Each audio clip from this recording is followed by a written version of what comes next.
فرشتہ نور سے پیدا کیا گیا ہے، وہ پاک ہے، وہ اللہ کے کسی حکم کی خلاف ورزی کر ہی نہیں سکتا۔ لا یعصون اللہ ما امرہم ویفعلون ما یؤمرون، وہ جو بھی اللہ تعالیٰ حکم دیتا ہے اس کی کوئی معصیت یا نافرمانی نہیں کرتے، بلکہ جو حکم لیا جاتا ہے مان لیتے۔ ذرا سا اشکال ہوا تھا، پوچھ لیا، جواب مل گیا، خاموش ہو گئے بس۔ لیکن عزازیل نامی ایک جن تھا، جو ایک تو جن ہونے کی نسبت سے فرشتوں سے کچھ نہ کچھ مماثلت تھی، قرب تھا، دوسرے یہ علم میں، زہد میں، عبادت میں اتنا اونچا تھا، اتنا اونچا تھا، اتنا اونچا تھا کہ یہ ملائکہ ہی کے صف میں شامل ہو گیا۔ اس نے علم بغاوت بلند کر دیا۔ جب حکم دیا گیا کہ سجدہ کرو آدم کو، اب یہ دیکھیے کس قدر یہ اہم مضمون ہے، اور آپ سوچ رہے ہیں یہ باتیں آج پہلی مرتبہ ہمیں اس طرح سنائی جا رہی ہیں، یہ باتیں تو علم میں آتی نہیں ہمارے۔ وجہ کیا ہے؟ آپ کو دلچسپی نہیں ان چیزوں سے۔ جدید تہذیب نے ان چیزوں کی اہمیت کو زیرو کر دیا۔ قرآن میں اہمیت کا کیا عالم ہے؟ 7 جگہ یہ مضمون قرآن میں آیا ہے کہ فرشتوں کو ہم نے حکم دیا سجدہ کرو آدم کو، سب نے سجدہ کیا۔ فسجد الملائکۃ کلھم اجمعون، سارے کے سارے، کل کے کل، سب نے مل کر سجدہ کیا آدم کو، اللہ کے حکم کی فوراً تعمیل کر دی، الا ابلیس ابا واستکبر وکان من الکافرین، ابلیس نے نہیں کیا، انکار کیا، استکبار کیا، گھمنڈ کیا۔ اور اس کو سورہ کہف میں بیان کر دیا گیا، یہ اس لیے کہ وہ اصل میں جنات میں سے تھا، اگرچہ شامل تو تھا فرشتوں میں اس وقت، کانا من الجن ففسق عن امر ربہ، وہ اصل میں جنات میں سے تھا، اس وجہ سے وہ اپنے رب کے اس فیصلے کے خلاف کھڑا ہو گیا، سرکشی تھی اس میں۔ یہ معاملہ اتنا اہم ہے، اب آپ سمجھیے کہ 7 مرتبہ سورہ بقرہ، سورہ اعراف، سورہ حجر، سورہ بنی اسرائیل، سورہ کہف، سورہ طٰہٰ، سورہ صاد، 6 مکی صورتوں میں ذکر ہے یہ، اور ایک مدنی صورت سورہ بقرہ۔ ان میں سے اکثر مقامات پر پھر جب اللہ نے کہا کہ اچھا تم نے یہ سرکشی کی ہے اور ہمارے حکم کی خلاف ورزی کی ہے تو یہاں سے نکل جاؤ، دفع ہو جاؤ، تم مردود ہو، مردود، ملعون، ان علیک لعنتی الی یوم الدین، اب تجھ پر لعنت رہے گی میری قیامت کے دن۔ اس نے کہا اچھا پروردگار پھر مجھے ذرا مہلت دے دے، رب فانظرنی الی یوم یبعثون، قیامت تک میری زندگی طویل کر دے۔ فاذهب فانک من المنظرین، کہہ دیا اچھا جاؤ، تمہاری یہ درخواست بھی ہم نے قبول کی۔ اس نے کہا پروردگار اب میں اس آدم کو بھی گمراہ کر کے چھوڑوں گا اور آدم کی نسل کو تباہ کر کے چھوڑوں گا۔ انتہائی شدید چیلنج کے انداز میں یہ قرآن مجید میں 4-5 مرتبہ مضمون ہے۔ میں نے صرف 2 جگہ سے آپ کو اس وقت کوٹ کر کے سنایا تھا۔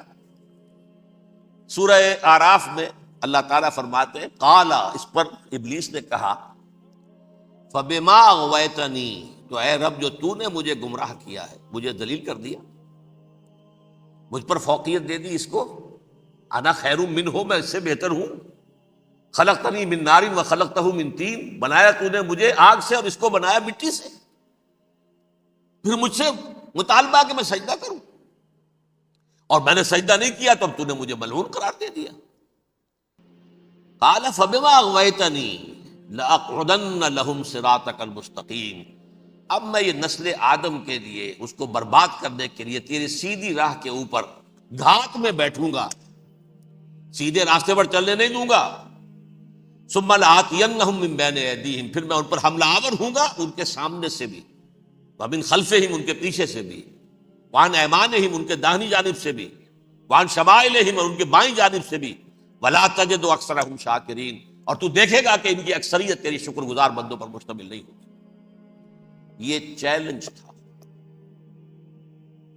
اور ایک چھوٹا سا چیلنج جو سورہ صاد میں آیا ہے، اور یہاں تو اس نے اللہ کے جلال کی قسم کھا کر کہا قال فبعزتک لأغوینہم اجمعین، اے رب تیری عزت، تیرے جلال کی قسم ہے میں ان سب کو گمراہ کر کے چھوڑوں گا، الا عبادک منہم المخلصین، سوائے ان میں سے وہ کچھ لوگ جنہیں تو خالص اپنا بندہ بنا لے، جنہیں تو اپنا بندہ بنا رہے، مخلص، مخلص نہیں، مخلص یہ مفعول ہے، فاعل نہیں ہے، جسے تو بنا لے۔ بعض لوگوں کو اللہ چن لیتا ہے، هو اجتباکم، تمہیں چن لیا ہے، استفاء، اجتباء، بس وہ بچیں گے جن کو تو اپنی خاص امان میں لے لے گا، باقی میں سب کو گمراہ کر کے چھوڑوں۔ یہ ہے اصل دنیا میں نوع انسانی کا ابدی دشمن، ازلی سے ابدی تک۔ اور اس میں نوٹ کیجئے کہ اس کی اصل بنیاد کیا ہوئی؟ دو لفظ، تکبر اور حسد۔ استکبرا، تکبر کیا، انا خیر منہ، میں اس سے بہتر ہوں۔ یہ ساری بس کی گانٹھ یہی ہے، سب سے بڑی گمراہی کی وجہ یہی ہے۔ اسی لیے کہا ہے حدیث میں، لن يدخل الجنہ من کان فی قلبہ مثقال حبۃ من کبر، جنت میں ہرگز وہ شخص کبھی بھی داخل نہیں ہو سکے گا جس کے دل میں رائے کے دانے کے برابر بھی کبر ہے۔ تکبر سب سے بڑا جو الکبر و ردائی، اللہ فرماتا ہے یہ تکبر، یہ تو میری چادر ہے۔ کوئی شخص تکبر کرتا ہے تو گویا میری چادر گھسیٹ رہا ہے میرے کندھے سے۔ عرب میں کسی شخص کی توہین کرنی ہوتی تھی تو اس کی چادر گھسیٹتے تھے، ننگا کر دیا گویا۔ یہ میری ردائی ہے، الکبر و ردائی، یہ میری چادر ہے، یہ جامہ مجھے زیب دیتا ہے، مجھ پر راستہ تھا۔ اور حسد، آدم کو جو برتری عطا ہو گئی، اس حسد کی آگ میں وہ جل رہا ہے اور اس کا انتقام لینا چاہتا ہے۔ آدم سے بھی، آدم کو بھی گمراہ کیا، جنت سے نکلوایا۔ ایسے نکلنا تو انہیں تھا ہی مشیت اذنی میں، لیکن فوری طور پر اللہ کے حکم کی خلاف ورزی تو کروائی نا۔ فعصى آدم ربہ فغوى، آدم نے اپنے رب کے حکم کی نافرمانی کی اور گمراہ ہوا عارضی طور پر۔ یہ دوسری بات ہے، توبہ کر لی، اللہ نے توبہ قبول فرما لی، معاف کر دیا۔ کوئی مستقل جو ہے وہ نسل انسانی پر اس گناہ کا اثر متوارث طور پر نہیں آ رہا ہے، ختم ہو چکا معاملہ، ہوا تھا ہو گیا۔ فتلقى آدم من ربہ کلمات فتاب علیہ انہ هو التواب الرحیم۔ اور توبہ کی شان یہ ہے جب وہ قبول ہو جائے اللہ کی جناب میں، کیا تائب من الذنب کمن لا ذنب لہ، گناہ سے توبہ کرنے والا ایسے ہوتا ہے جیسے اس نے کبھی گناہ کیا ہی نہیں تھا۔ لیکن بارہ کو گمراہ کرنے میں کامیاب ہو گیا، حضرت آدم اور حوا کو بھی، اور نوع انسانی کی عظیم اکثریت، عظیم اکثریت، عظیم اکثریت اس کے داؤ میں آئی ہوئی ہے نہیں۔ کتنے ہیں وہ عباد اللہ المخلصین، الا عبادک منہم المخلصین، کتنے جو واقعتاً خالصتاً اللہ کے بندے بن گئے، جنہیں اللہ نے اپنا بنا لیا، اپنا قرار دے دیا۔ اب اس کے ساتھ نوٹ کیجئے، اس ابلیس کے ساتھ ایک فوج بھی ہے جسے قرآن مجید میں کہا گیا ہے یہ اس کی پارٹی ہے، حزب الشیطان، یہ اکیلا نہیں ہے۔ ایک تو وہ عزازیل ہے، اس کی طویل ترین عمر اللہ نے دے دی، وہ تو قیامت تک رہے گا۔ باقی بھی جنات جو ہیں ان کی نسل میں سے، یا اس کی نوع میں سے، اس کی نسل میں سے، جنات کی عمریں انسانوں کی عمروں سے زیادہ ہیں، بہت زیادہ ہیں، لیکن پھر بھی اتنی نہیں ہے۔ یہ خاص ہے اس کا معاملہ کہ اس نے کہا تھا رب انظرنی الی یوم یبعثون، مجھے دے دے مہلت اس وقت تک تاکہ میں ثابت کر کے دکھا دوں کہ جسے تو نے یہ خلافت دیا یہ اس کا اہل نہیں ہے۔ Let me prove this point ولا تجد اکثرہم شاکرین، تو ان کی اکثریت کو شکر گزار نہیں پائے گا۔ وہ ابلیس جو ہے وہ ریکروٹ کرتا ہے اپنے فوجی، اول تو خود جنات میں سے، جو اس کے نمبر 1 لشکری ہے۔ قرآن مجید میں اس کا اشارہ دیا گیا ہے، انہ یراکم ہوا وقبیلہ من حیث لا ترونہم۔ دیکھو لوگو، اے انسانوں، وہ ابلیس لعین عزازیل اور جو اس کے قبیلے کے لوگ ہیں، جنات ہیں، وہ تمہیں وہاں سے دیکھتے ہیں اور تاکتے ہیں اور حملہ کرتے ہیں جہاں سے تم انہیں نہیں دیکھتے۔ وہ غیر مرئی ہیں، انویزیبل ہیں، تمہیں نظر نہیں آتے۔ ویزیبل دشمن کا وار تو روک لو گے، انویزیبل کا کیسے روکو گے؟ انہو یراکم ہوا وقبیلہ، اکیلا ہی نہیں ہے وہ تو تمہیں تاکتا ہے، تم پر حملہ کرتا ہے، گھات میں لگ کر جو ہے تمہارے اوپر حملہ کرتا ہے، وہ بھی اور اس کے ساتھ اس کے قبیلے کے لوگ، جنات بھی، من حیث لا ترونہم، جہاں سے کہ تم انہیں نہیں دیکھتے. لیکن اس کے علاوہ وہ انسانوں میں سے بھی ریکریوٹ، رنگ روٹ وہ برپا کر، وہ جو ہے ان کو اپنے پاس رکھتا ہے فوج کے اندر. جس کی سب سے بڑی مثال کیا ہے؟ سورہ مجادلہ میں اللہ تعالیٰ نے منافق، حالانکہ وہ کون تھے؟ بظاہر حضور کا کلمہ پڑھنے والے، حضور کے پیچھے نماز پڑھنے والے، اسلام کا دعویٰ کرنے والے، ان کو اللہ فرماتا ہے اولئک حزب الشیطان الا ان حزب الشیطان هم الخاسرون، یہ شیطان کی پارٹی کے لوگ ہیں. وہاں مقابلے میں آیا ہے اولئک حزب اللہ الا ان حزب اللہ هم المفلحون. یہ دو پارٹیاں ہیں، حزب اللہ اللہ کی پارٹی جو اس کے مخلص بندے ہیں وہ اللہ کی پارٹی، اور جو شیطان کے مرید بن گئے اس کے ہاتھ پر بیعت کر لی، لہذا وہ اس شیطان کی پارٹی کے لوگ ہیں، چاہے وہ انسان ہو چاہے جن ہو. تو انسانوں میں سے بھی اس کے حزب میں، اس کی پارٹی میں اس کے ایجنٹ ہیں، اور بہت ہیں، بلکہ بہت سے تو ایسے ہیں کہ جو جنات کے بھی کان کتر دیں، ان کو بھی شیطنت سکھا دیں، پڑھا دیں. لیکن اب ایک بات سمجھیے، ایک دنیا میں نسل اور قوم بھی ایسی ہے جو ایک خاص وقت سے بحیثیت مجموعی من حیث القوم ابلیس کی ایجنٹ بن گئی ہے. وہ کون ہے؟ وہ یہودی ہے. یہ یہودی قوم جو ہے، اس میں ایک تو کچھ یہ کہ ان کی فطرت کے اندر یہ تھا کہ ہم ہیں اصل انسان، باقی انسان جو ہے وہ انسان نما حیوان ہے، ان کی کوئی حیثیت ہی نہیں. ہم ہیں اصل انسان، نحن ابناء اللہ واحباؤہ. باقی یہ جینٹائلز، یہ گوئمز، غیر یہودی، یہ تو حیوانات ہیں. اب جیسے کہ انسانوں کو حق ہے کہ حیوانوں کو ایکسپلائٹ کریں، استعمال کریں. گھوڑے کو آپ تانگے میں باندھتے ہیں کہ نہیں؟ اس کی پسینے کی اور محنت کی کمائی ہے جو کھاتا ہے تانگا چلانے والا. البتہ یہ ضرور ہے کہ چونکہ اگلے روز پھر جوتنا ہے تو کچھ نہ کچھ تو اسے بھی کھلائے گا نا، اپنی کمائی میں سے کچھ دانے کھلائے گا، کچھ اور گھاس دے گا. یا بیل کو جوتنا ہے ہل میں تو کچھ نہ کچھ اس کو دیتا ہوگا کھانے کو، لیکن پھر اسے استعمال کرنا.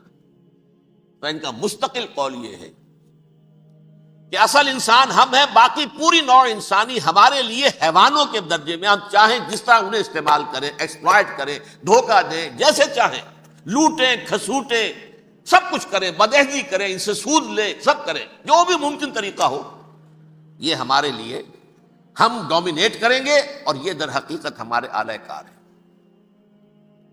ایک تو اس اعتبار سے یہود بقیہ پوری نوع انسانی کے دشمن بن گئے. قرآن مجید کی وہ آیت بھی میں نے آپ کو سنائی ہے، وَقَالُوا لَيْسَ عَلَيْنَا فِي الْأُمِّيِّينَ سَبِيلٌ. یہ امیین کہتے تھے نا ان کو، جو غیر یہودی ہیں، کیونکہ ان کے پاس کتاب تھی، تورات تھی، اور کتاب نہیں تھی کسی کے پاس.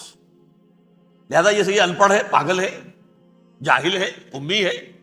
ہم ہیں صاحب کتاب، ہمارے پاس شریعت، ہمارے پاس کتاب. یہ لوگ ان پڑھ ہیں، جاہل.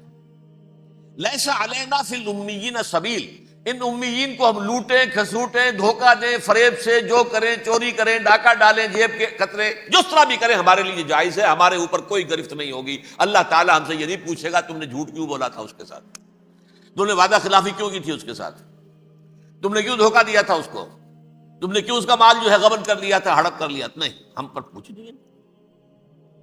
اس اعتبار سے ایک تو یہ انسانیت کی دشمنی ان کی گھٹی میں پڑ گئی، اس غلط خیال کی وجہ سے.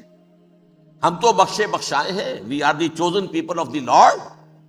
ہمیں تو اللہ اگر جہنم میں داخل بھی کرے گا تو صرف چند دن، لن تمسنا النار الا ایاما معدودات. باقی اصل میں تو ہم تو اللہ کے پسندیدہ، نحن ابناء اللہ واحباؤہ، اس کے بیٹوں کے مانند ہیں، بڑے چہیتے ہیں، لاڈلے ہیں. یہ باقی دنیا، باقی انسان ہماری چراہ گاہ ہے، جیسے چاہیں چریں، جس طرح چاہیں ہڑپ کر جائیں. یہ تو ان کا پہلے سے مستقل معاملہ تھا. لیکن اس کے بعد ان کی تاریخ میں ایک دور وہ آیا جب حضرت مسیح علیہ السلام ان میں مبعوث کیے گئے. یہ 1400 سالہ تاریخ کا کلائمیکس ہے یہود کی. جب کتاب انہیں دی گئی تھی تورات حضرت موسیٰ کے ذریعے، وہ 1400 قبل مسیح کا واقعہ ہے. اس وقت سے لے کر اللہ کا وہ فضل ان پر ہوا کہ کوئی ایک لمحہ ایسا نہیں آیا 1400 برس میں کہ ان کے ہاں کوئی نہ کوئی نبی موجود نہ. یہ تار ٹوٹا ہی نہیں. 2 سے شروع ہوا، موسیٰ ہارون علیہ السلام، اور 1400 برس کے بعد پھر آخری 2 ہیں، عیسیٰ اور یحییٰ علیہ السلام. یوں سمجھ لیجئے.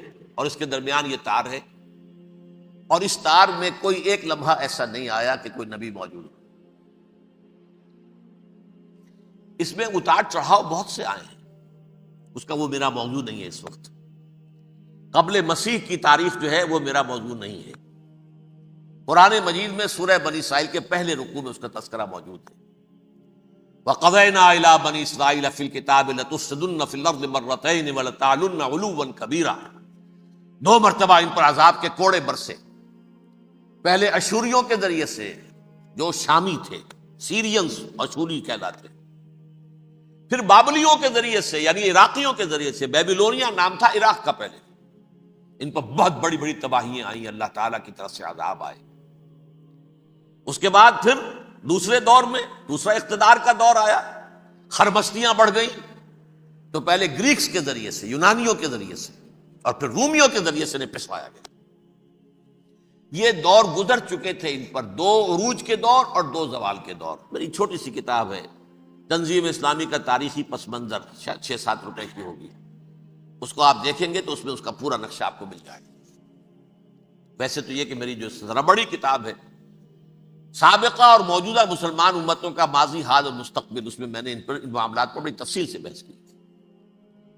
بہرحال یہ جو دور تھا ان کا 1400 سالہ، وہ اونچ نیچ سے ہوتا ہوا جب آیا ہے حضرت مسیح کی بعثت پر، تو ان کی شرارت کی انتہا یہ ہو گئی کہ اللہ تعالیٰ نے مسیح کو رسول بنا کر بھیجا. رسولاً الی بنی اسرائیل. حضرت موسیٰ اور حضرت عیسیٰ کے درمیان رسول کوئی نہیں ہے، سب نبی ہیں. حضرت موسیٰ رسول تھے اور حضرت عیسیٰ رسول ہیں. درمیان میں داؤد ہو، سلیمان ہو، یشعیاء ہو، زکریا ہو، یہ سب نبی ہیں. یحییٰ نبی ہیں، رسول نہیں ہے. لہذا وہ شہید کر دیے گئے. رسول شہید نہیں ہو سکتا، قتل نہیں ہو سکتا. لیکن عیسیٰ اور موسیٰ کے درمیان 1400 برس ان کے جو ہیں، اس کا کلائمیکس ہے حضرت مسیح علیہ السلام کی بعثت.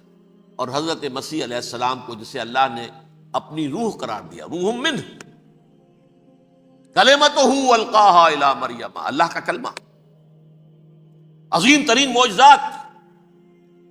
انہوں نے کیا کہا؟ یہ ولد الزنا ہے، حرام زادہ ہے، معاذ اللہ، نقل کفر نہ باشد.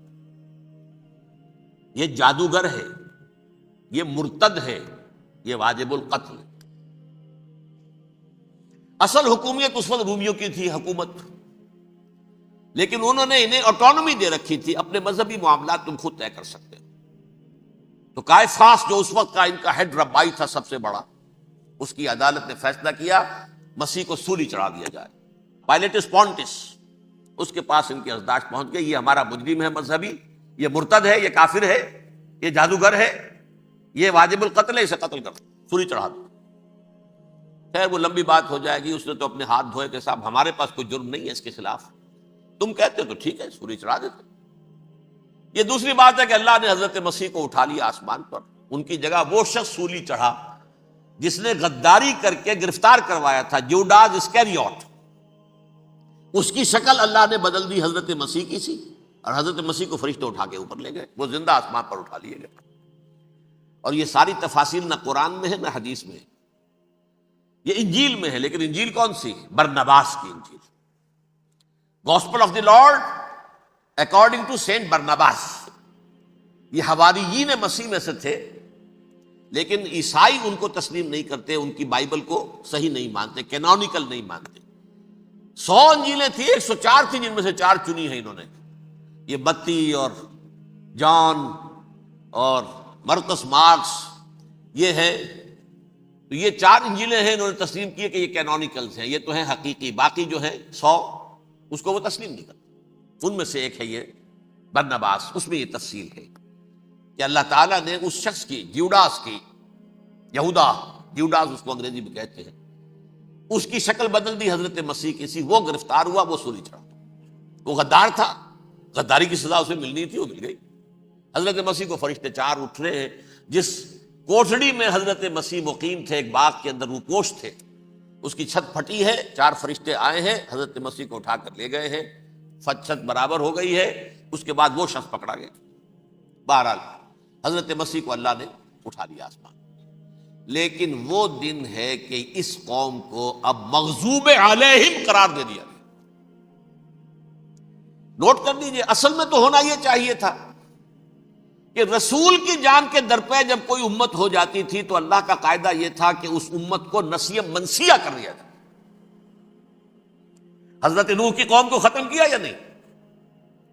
حضرت ہود کی نگاہوں کے سامنے قوم عاد برباد کی گئی یا نہیں؟ حضرت صالح کی نگاہوں کے سامنے قوم سمود برباد ہوئی؟ یہ اللہ کا قاعدہ رہا۔ سدوم اور عمورہ کی بستیاں حضرت لوط علیہ السلام جہاں بھیجے گئے، مدین کا علاقہ جہاں حضرت شعیب بھیجے گئے، اہل فرعون جن کی طرف موسیٰ کو بھیجا گیا، سب ہلاک کر دیے گئے۔ کیونکہ رسولوں کے بارے میں اللہ کا نبیوں کے بارے میں یہ بات نہیں ہے۔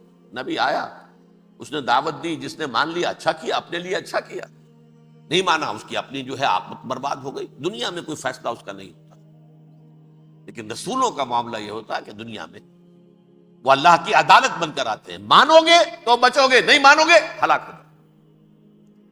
تو اس اعتبار سے وہ مستحق تو ہو چکے تھے اس کے کہ انہیں ہلاک کر دیا جائے۔ اب اللہ کی کوئی خصوصی مشیت ہے، اس میں کیا حکمت ہے، وہ ہے ایک حکمت، میں بعد میں اگر وقت ہوا تو بتاؤں گا۔ فیصلہ یہ کیا اللہ نے کہ حضرت مسیح کو تو اٹھا لیا زندہ، اور ان کی رسی ابھی مزید دراز کر دی، کہ ان کو ابھی مہلت دے دی کہ تمہیں آخری استیصال، جس کو عذاب اکبر کہتا ہے قرآن، سورہ سجدہ جو حضور ہر جمعے کی پہلی رکعت میں فجر میں پڑھتے تھے، وَلَنُذِيقَنَّهُم مِّنَ الْعَذَابِ الْأَدْنَىٰ دُونَ الْعَذَابِ الْأَكْبَرِ لَعَلَّهُمْ يَرْجِعُونَ۔ چھوٹے چھوٹے عذاب اور ایک بڑا عذاب، جبکہ قوم بالکل برباد، نسیہ منسیہ، کأن لم یغنوا فیہا، ایسے ہو جائیں جیسے کوئی تھے ہی نہیں آبادیاں، لا یرا الا مساکنہم، اب ان کے مسکن نظر آتے ہیں، مکین نظر نہیں آتے۔ یہ عذاب اکبر جو ہے وہ ان پر نہیں آیا، حالانکہ وہ مستحق ہو گئے تھے اسی وقت۔ اس کو یوں سمجھیے کہ کسی شخص کو پھانسی کا حکم تو ہو جائے، ایگزیکیوشن نہیں ہوتا ہے، کئی سال گزر جاتے ہیں پڑے ہوئے، اور معاملات جو ہیں وہ چلتے رہتے ہیں۔ یہ معاملہ ہوا اس کے ساتھ، ورنہ یہ مستحق ہو چکے تھے آخری بربادی تباہی کے، عذاب استیصال، جڑ سے کاٹ دینے والا عذاب۔ وہ آ سکتا تھا ان پر اسی وقت، لیکن اللہ نے ان کی مہلت دراز کی۔ لیکن اس کے بعد اللہ نے ان کو ایک اور موقع دیا۔ 600 برس بعد حضرت مسیح کے محمد الرسول اللہ صلی اللہ علیہ وسلم کی بعثت ہوئی، اور یہ میں سمجھتا ہوں کہ اس قوم پر اللہ کا اتنا بڑا فضل تھا، اتنا بڑا فضل تھا، اتنا بڑا فضل تھا۔ اب پھر ایک موقع دیا، عسیٰ ربکم ان یرحمکم وان عدتم عدنا۔ دیکھو اب بھی تمہیں ہم ایک موقع دے رہے ہیں، تمہارا رب تمہارے اوپر اب بھی فضل کرنے کو تیار ہے، رحم فرمانے کو تیار ہے۔ ان ھذا القرآن یہدی للتی ہی اقوم، اس قرآن کے سائے میں آ جاؤ، یہ شاہدرا ہے ہدایت میں آنے کا، اس میں داخل ہو جاؤ، محمد کی تصدیق کرو صلی اللہ علیہ وسلم، دامن محمدی میں آ جاؤ، اب بھی ہم تمہارے گناہ بخش دیں۔ لیکن نہیں، اس قوم نے حضرت محمد صلی اللہ علیہ وسلم کی دشمنی کی کمر کسی، اور اب یوں سمجھیے اس تاریخ سے لے کر آج تک یہ گٹھ جوڑ ہے۔ ظاہر بات ہے کہ ابلیس کا بھی اصل دشمن اب کون ہے، یا ہدف کون ہے، ٹارگٹ کون ہے؟ جنہوں نے محمد کو نہیں مانا صلی اللہ، وہ تو ہے ہی جہنمی، ان پر کوئی اور محنت کرنے کی ضرورت کیا ہے؟ سمجھ رہے میری بات؟ حضور کی بعثت کے بعد جنہیں حضور کو رد کر دیا، ان پر ایمان نہیں لائے، وہ کون ہے؟ کافر، وہ جہنمی ہے ہی ہے۔ لہذا اس کے اوپر کوئی محنت صرف کرنے کی ابلیس کو ضرورت نہیں، اس کا اصل ٹارگٹ امت محمد ہے صلی اللہ علیہ وسلم۔ وہ ساری نوع انسانی کی دشمنی اب آ کر مرکوز ہو گئی ہے امت محمد صلی اللہ علیہ وسلم کی دشمنی پر۔ اور اسی طرح یہود کا معاملہ، اگرچہ ویسے پوری نوع انسانی کے دشمن ہیں، انہیں حیوان سمجھتے، ان کی جان مال اپنے لیے مباح سمجھتے ہیں، جس طرح چاہیں لوٹیں کھسوٹیں کھائیں پیئیں انہیں، لیکن اب ان کی بھی دشمنی کا سب سے بڑا مرکز امت محمد. کیوں؟ وہی تکبر اور حسد، وہی بیماریاں. انہیں تکبر یہ ہو گیا تھا کہ 2000 سال سے یہ نبوت ہماری میراث، ہماری جاگیر. بنو اسرائیل کے اندر سینکڑوں نبی آئے، 3 کتابیں اللہ نے ہمیں عطا کی. یہ کہاں سے آ گیا محمد صلی اللہ علیہ وسلم؟ معاذ اللہ ثم معاذ اللہ. یہ امیین میں سے، یہ جنٹائلز میں سے، یہ گوئنز میں سے، یہ حقیر ان پڑھ. کہاں یہ نہیں تسلیم کریں گے. حالانکہ قرآن کہتا ہے یعرفونہ کما یعرفون ابناہم، ان کے علماء ایسے پہچانتے تھے حضور کو جیسے اپنے بیٹوں کو پہچانتے کہ یہ آخری نبی ہیں، لیکن تکبر اور حسد کی آگ میں جل اٹھے. اب ان کے بھی دشمنی کس سے ہے؟ محمد اور امت محمد صلی اللہ علیہ وسلم. یہ گٹھ جوڑ ہے. اب دیکھیے، یہ ہے میری گفتگو کا اب تک کی گفتگو کا حاصل، یہ گٹھ جوڑ. ایک غیر مرئی دنیا، انویزیبل دنیا کا ابلیس لعین اور جنات میں سے اس کے لشکری فوج.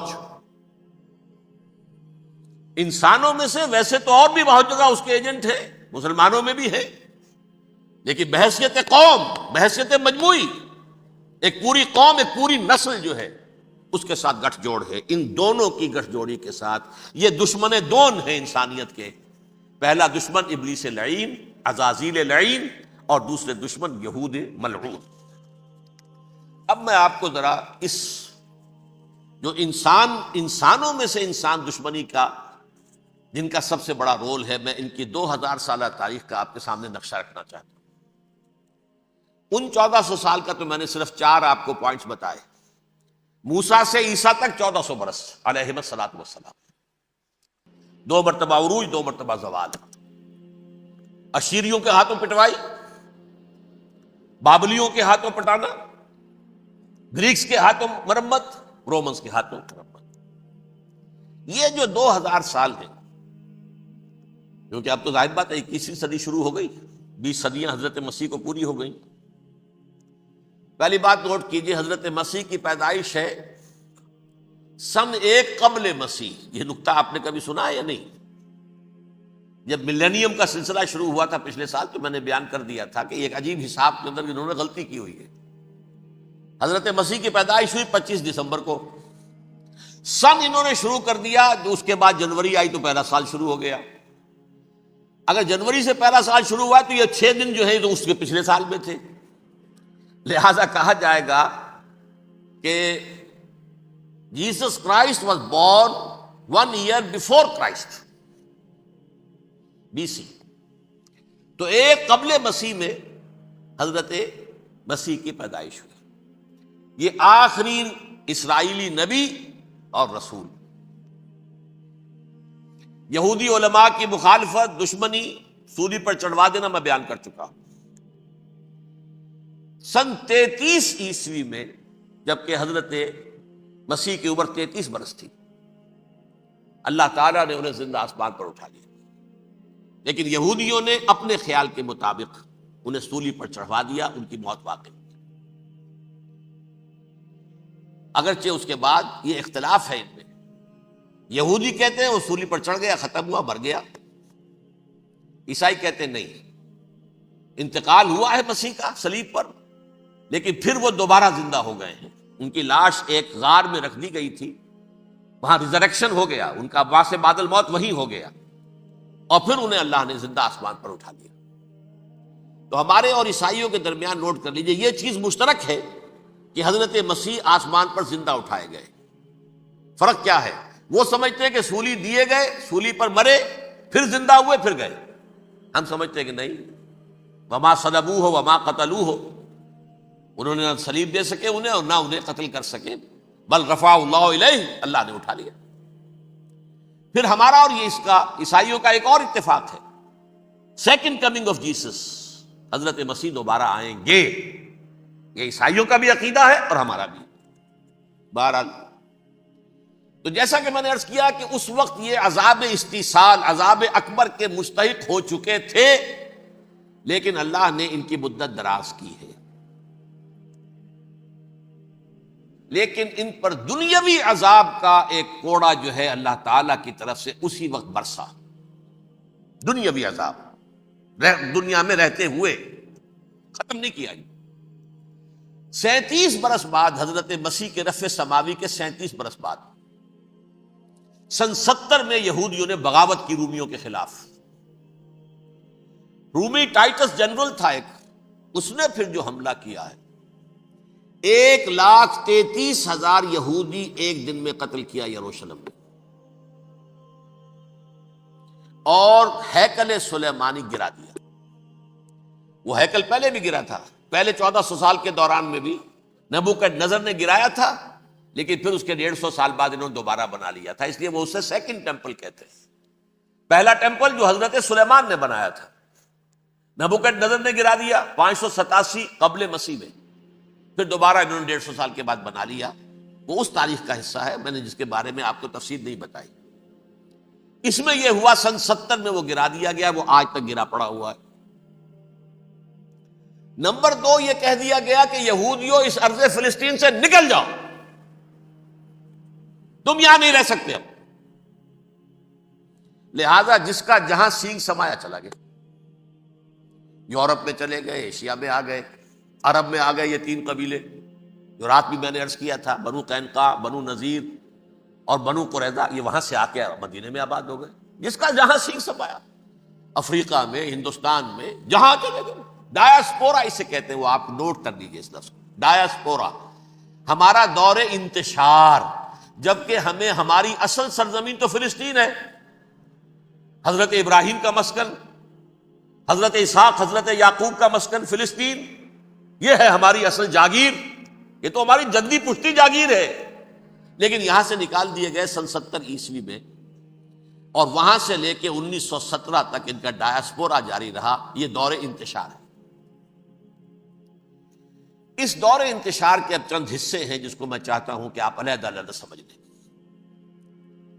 دور انتشار کا جو پہلا جو ہے تقریباً 300 برس، رومی حکمران تھے، وہ یہودیوں کے بھی دشمن تھے اور عیسائیوں کے بھی دشمن تھے، عیسائی اور یہودی ایک دوسرے کے بھی دشمن تھے، لیکن رومی سمجھتے تھے کہ یہ ایک ہی تھیلی کے چٹے بٹے ہیں۔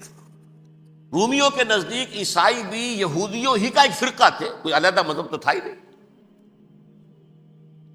لہذا رومی جو ہیں رومنز، وہ ان دونوں کو ستاتے تھے، مارتے تھے، اور یہ آپس میں لڑتے تھے، یہودی عیسائیوں کو مارتے تھے، عیسائی یہودیوں کو مارتے تھے۔ یہ ہے 300 برس تک کی تاریخ۔ سن 300 عیسوی میں کیا ہوا؟ ایک معجزہ ہو گیا۔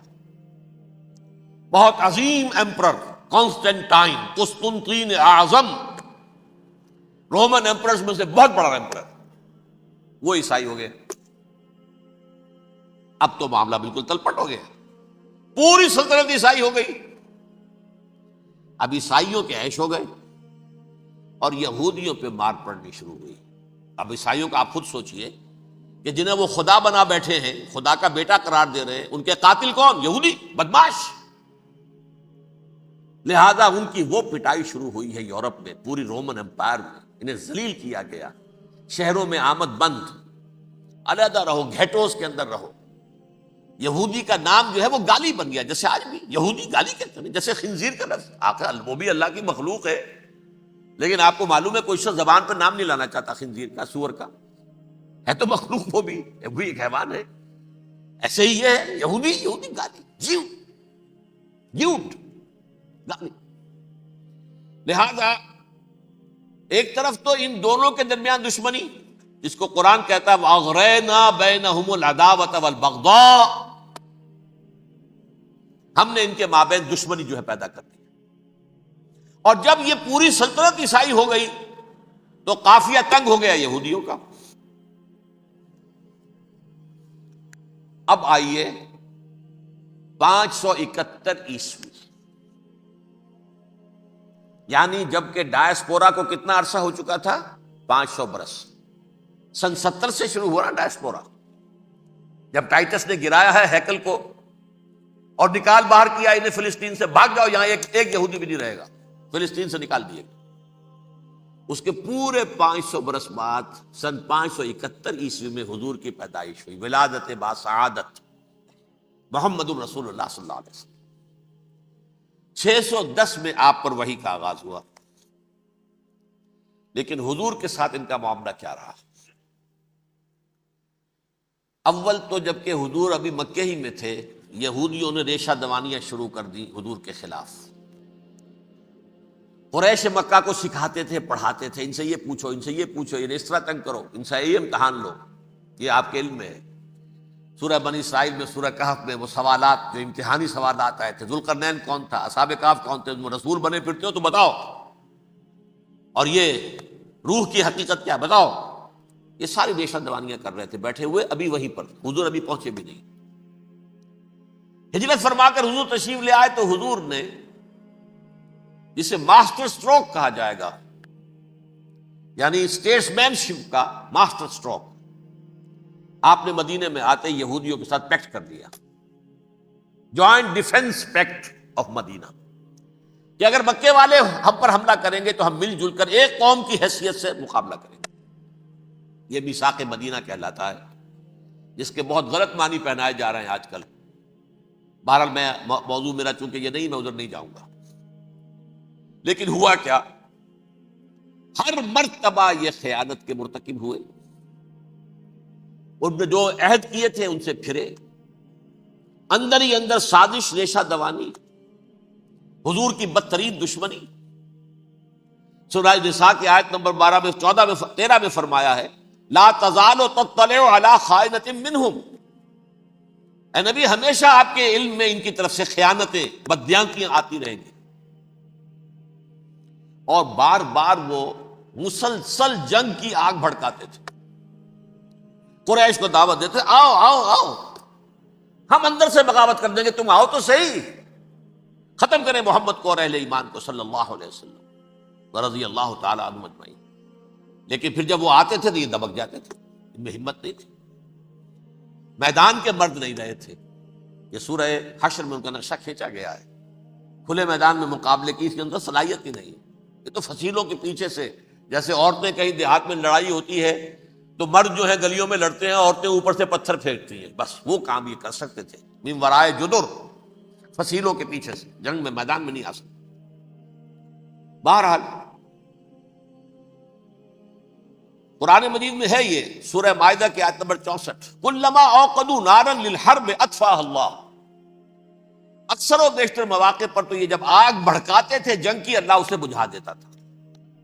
لیکن بہرحال اس کے باوجود جنگیں ہوئی، غزوہ بدر، غزوہ احد ہوئی کہ نہیں، یہ ساری اس اصل شرارت ہوئی، اور اس کے نتیجے میں حضور نے پھر ایک ایک کر کے 3 قبیلوں کو سزا دی۔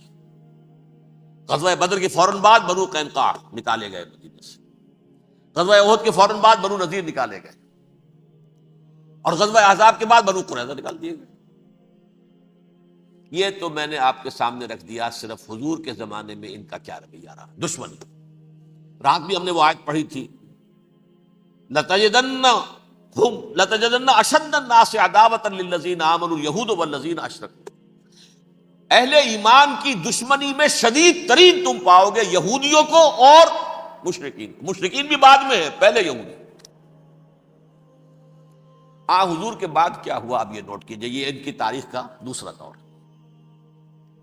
حضرت عمر رضی اللہ تعالیٰ عنہ قائد خلافت ہے، بیت المقدس کا محاصرہ کیا گیا، فصیل بڑی اونچی، شہر اندر سے سیلف سفیشینٹ، حملے کا راستہ کوئی نہیں، محاصرہ طول کھینچ رہا ہے، لیکن ان کے پاس رسد بھی موجود ہے، پانی بھی موجود ہے، وہ دروازے بند کر کے بیٹھے ہوئے۔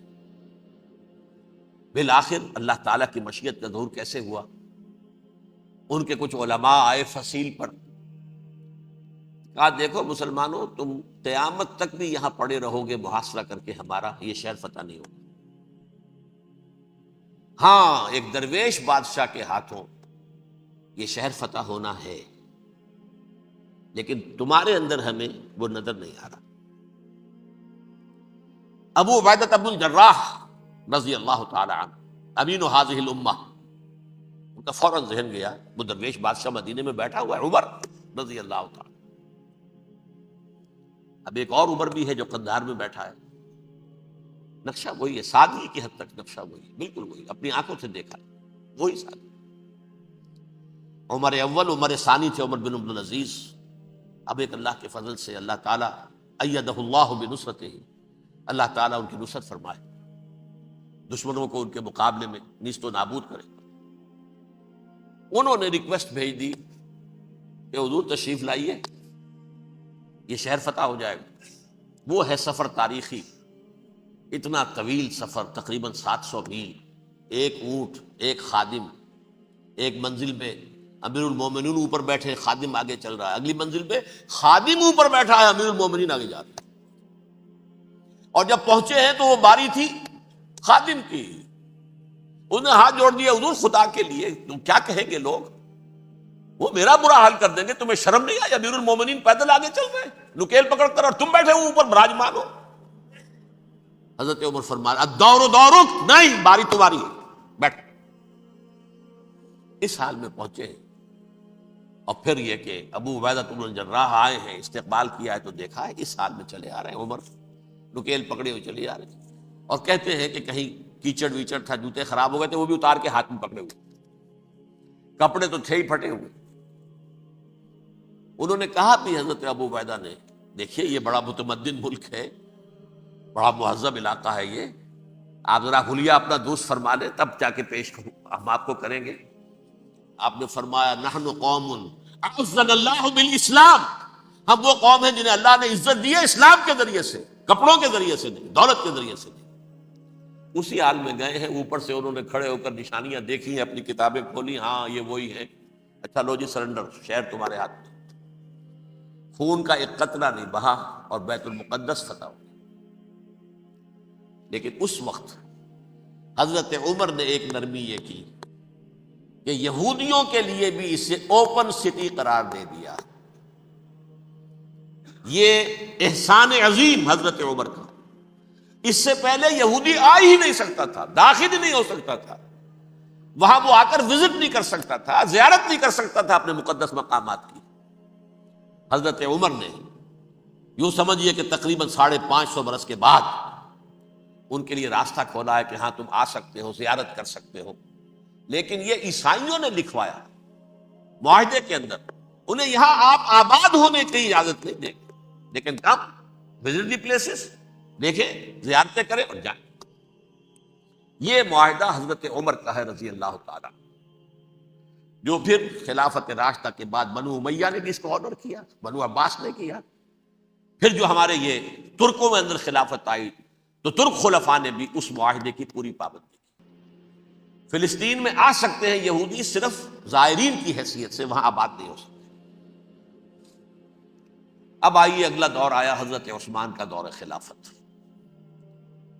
یہ ہے وہ وقت کہ اب یہود نے امت مسلمہ کی پیٹھ میں چھرا گھونپا۔ وہ کیسے؟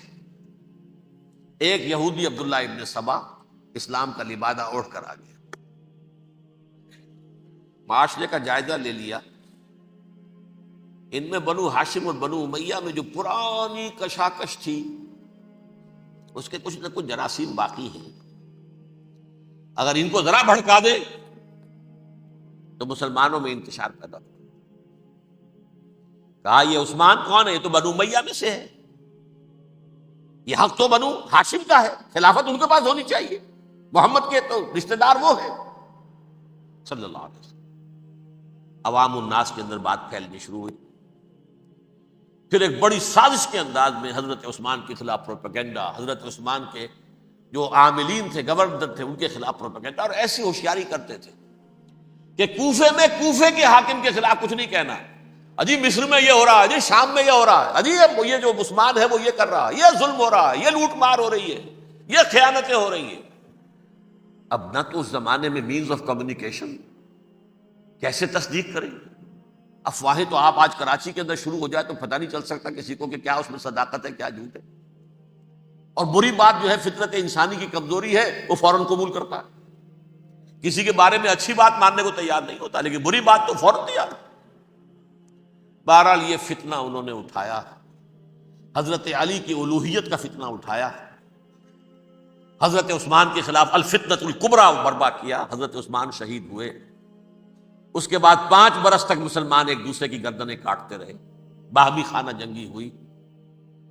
امت کو وہ زخم لگایا ہے جو آج تک جس سے خون رس رہا ہے۔ یہ شیعان عثمان اور شیعان علی تھے، جو بعد میں پھر سنی اور شیعہ ہو، اور آج تک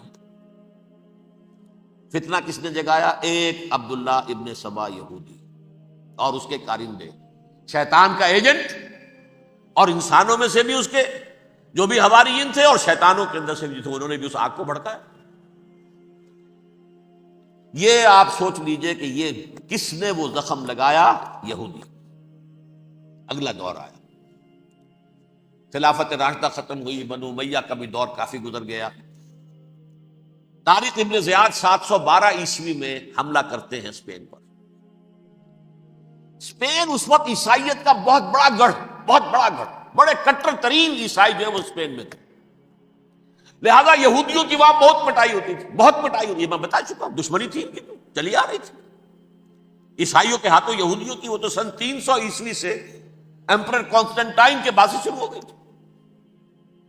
اس حوالے سے یہودیوں نے اس وقت چالاکی یہ برتی، کچھ راستے واسطے بتائے، کچھ مدد کی طارق ابن زیاد کی۔ طارق ابن زیاد نے انہیں اپنا محسن سمجھا، ہسپانیہ فتح ہو گیا تو یہودی چونکہ محسنین کی فہرست میں آ چکے تھے، انہیں بہت اقتدار نصیب، بڑی سپورٹ مسلمانوں نے دی۔ ان کے بڑے بڑے علماء جو ہیں اسی دور کے اندر پیدا ہوئے، بڑے بڑے تھنکرز ان کے اسی دور میں پیدا ہوئے۔ بن گوریون جو کہ ایک وزیر اعظم تھا اسرائیل کا، اس نے یہ لکھا ہے اپنی کتاب میں، Muslim Spain was the golden era of our diaspora. وہ ڈائسپورا جو 70 عیسوی سے شروع ہوا تھا اور 1917 عیسوی تک جاری رہا ہے، اس میں سے گولڈن ایرا ہمارا جو تھا وہ مسلم اسپین تھا۔ ہسپانیہ میں بیٹھ کر ہم نے عیش کیے،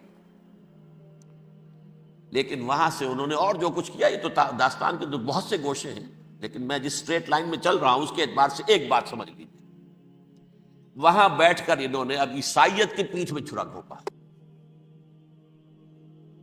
پروٹیسٹنٹ مذہب پیدا کیا، تقسیم کر دیا، جیسے شیعہ سنی کی تقسیم، عبداللہ ابن سبا، رومن کیتھولک اور پروٹیسٹنٹ کی تقسیم، یہودی علماء۔ ہوتا کیا تھا؟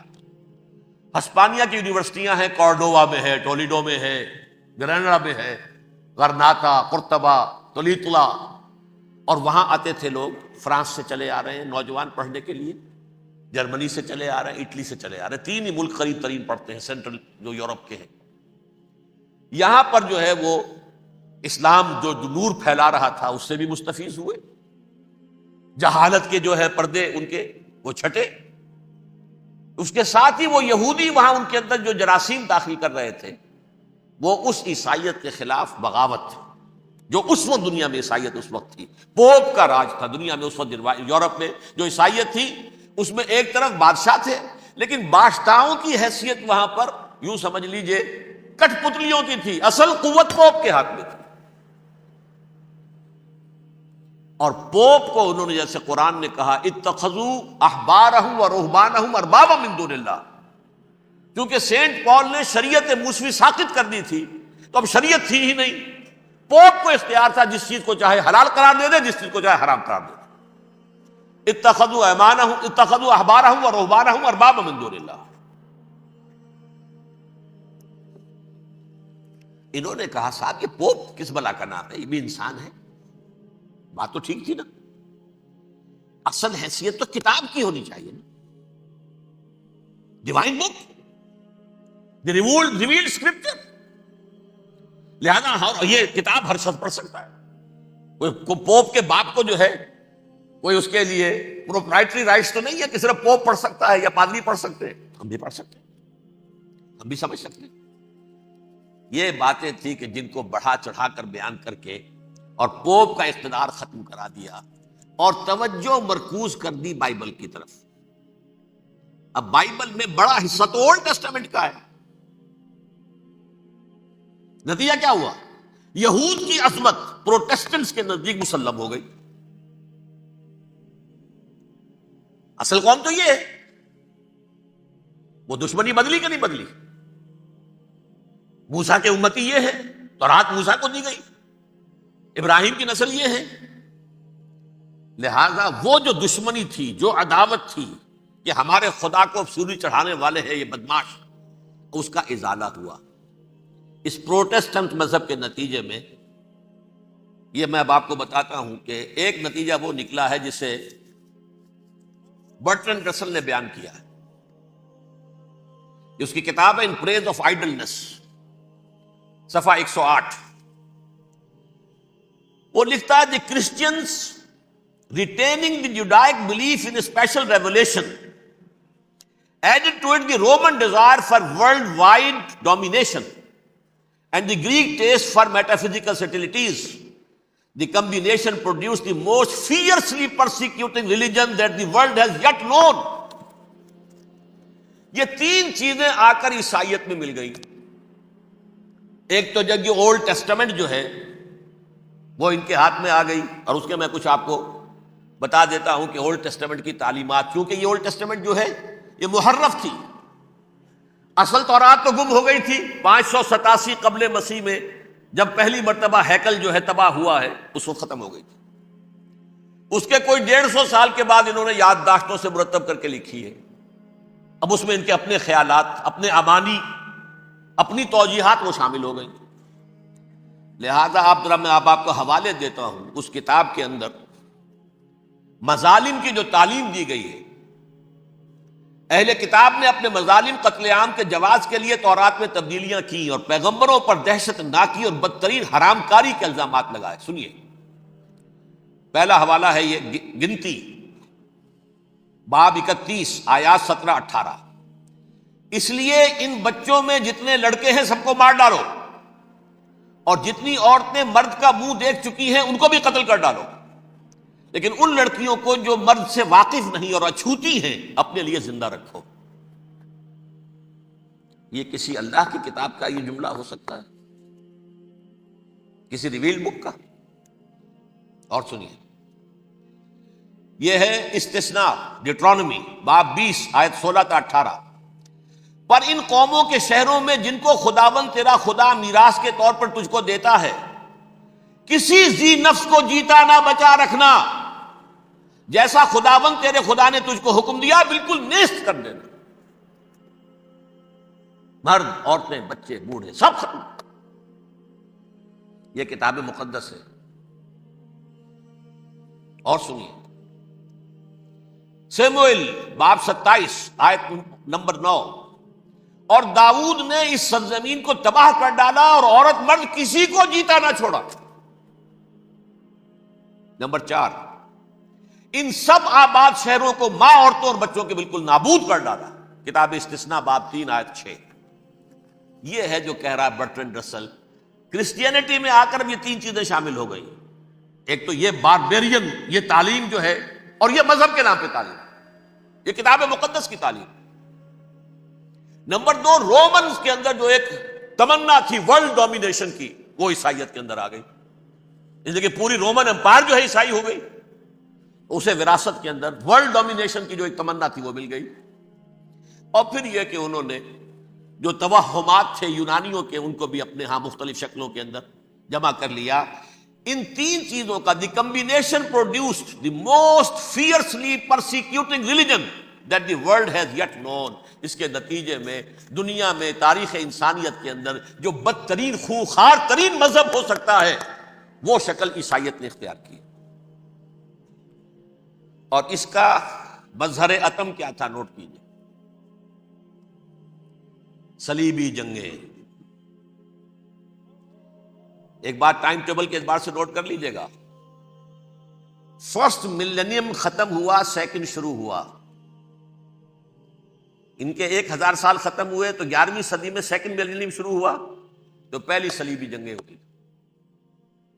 لاکھوں مسلمان قتل کیے. صرف یروشلم کے اندر اتنا خون بہایا ہے کہ خود ان کے ہسٹورینز لکھتے ہیں کہ جب ان صلیبیوں نے جب گھوڑوں کے ساتھ وہ چل رہے تھے گلیوں میں، تو ان کے گھوڑوں کے گھٹنوں تک خون کی ندی بہ رہی تھی. جہاں سے گزرے ختم کرتے چلے گئے، آبادیاں کی آبادیاں ختم. اگرچہ اس کروسیڈ میں گیہوں کے ساتھ گھن بھی پسا، یہودی بھی بہت مارے گئے. یہ فرانس سے، جرمنی سے جب یہ کروسیڈرز آ رہے تھے 3000 میل کا سفر طے کر کے آئے تھے. سوچئے تو صحیح، اربن ثانی پوپ جو تھا آگ لگا دی تھی اس نے پورے یورپ کے اندر. شرم سے ڈوب مرو، تمہارے مقدس علاقے مسلمانوں کے ہاتھ میں. انفیڈلز، یہ کافر، یہ مرتد، یہ ملحد.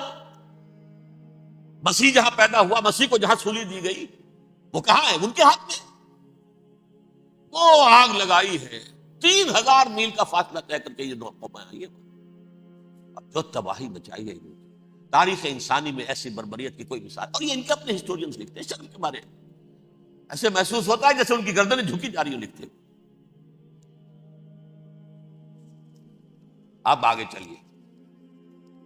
یہ جو بغاوت ہوئی پوپ کے خلاف، اس میں نوٹ کیجئے تاریخی اعتبار سے سب سے پہلے بغاوت کرنے والا ملک انگلستان تھا. اس نے اپنا چرچ علیحدہ بنایا، چرچ آف انگلینڈ. پوپ سے رشتہ منقطع. The first Protestant kingdom in Europe was England. اسی سے رشتہ جوڑی west, white Anglo Saxon Protestants. ان میں اولیت کا شرف کسے حاصل ہے؟ برطانیہ شریف کو. یہاں پر انہوں نے اب ایک بہت بڑا جو کارنامہ کیا، پوپ کی گرفت کم ہوئی یورپ پر سے، پروٹیسٹنٹ مذہب کا فروغ ہوا، تو انہوں نے سود کی اجازت حاصل کر لی. جب تک پوپ کی حکومت تھی سود حرام تھا. نو ٹرانزیکشن، نہ انٹرسٹ، نہ یوزری، کچھ بھی نہیں. پروٹیسٹنٹس کے ذریعے سے سود کی اجازت حاصل کر لی. اس کے بعد بڑے بڑے بینک بنا کر بیٹھ گئے. House of Ross child's, house of gold سمتھس. یہ عمران خان صاحب کے جو خسر جو تھے، گولڈ سمتھ، یہ بینکرز، بڑی بڑی فیملیز. ان لوگوں نے کیا کیا؟ اب ریشہ دوانیاں.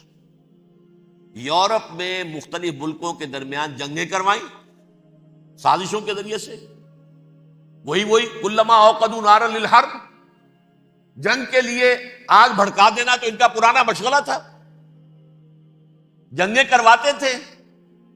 پھر فرانس کے بادشاہ کو بھی قرض چاہیے اسلحہ کے لیے، انگلستان کے بادشاہ کو بھی قرض چاہیے.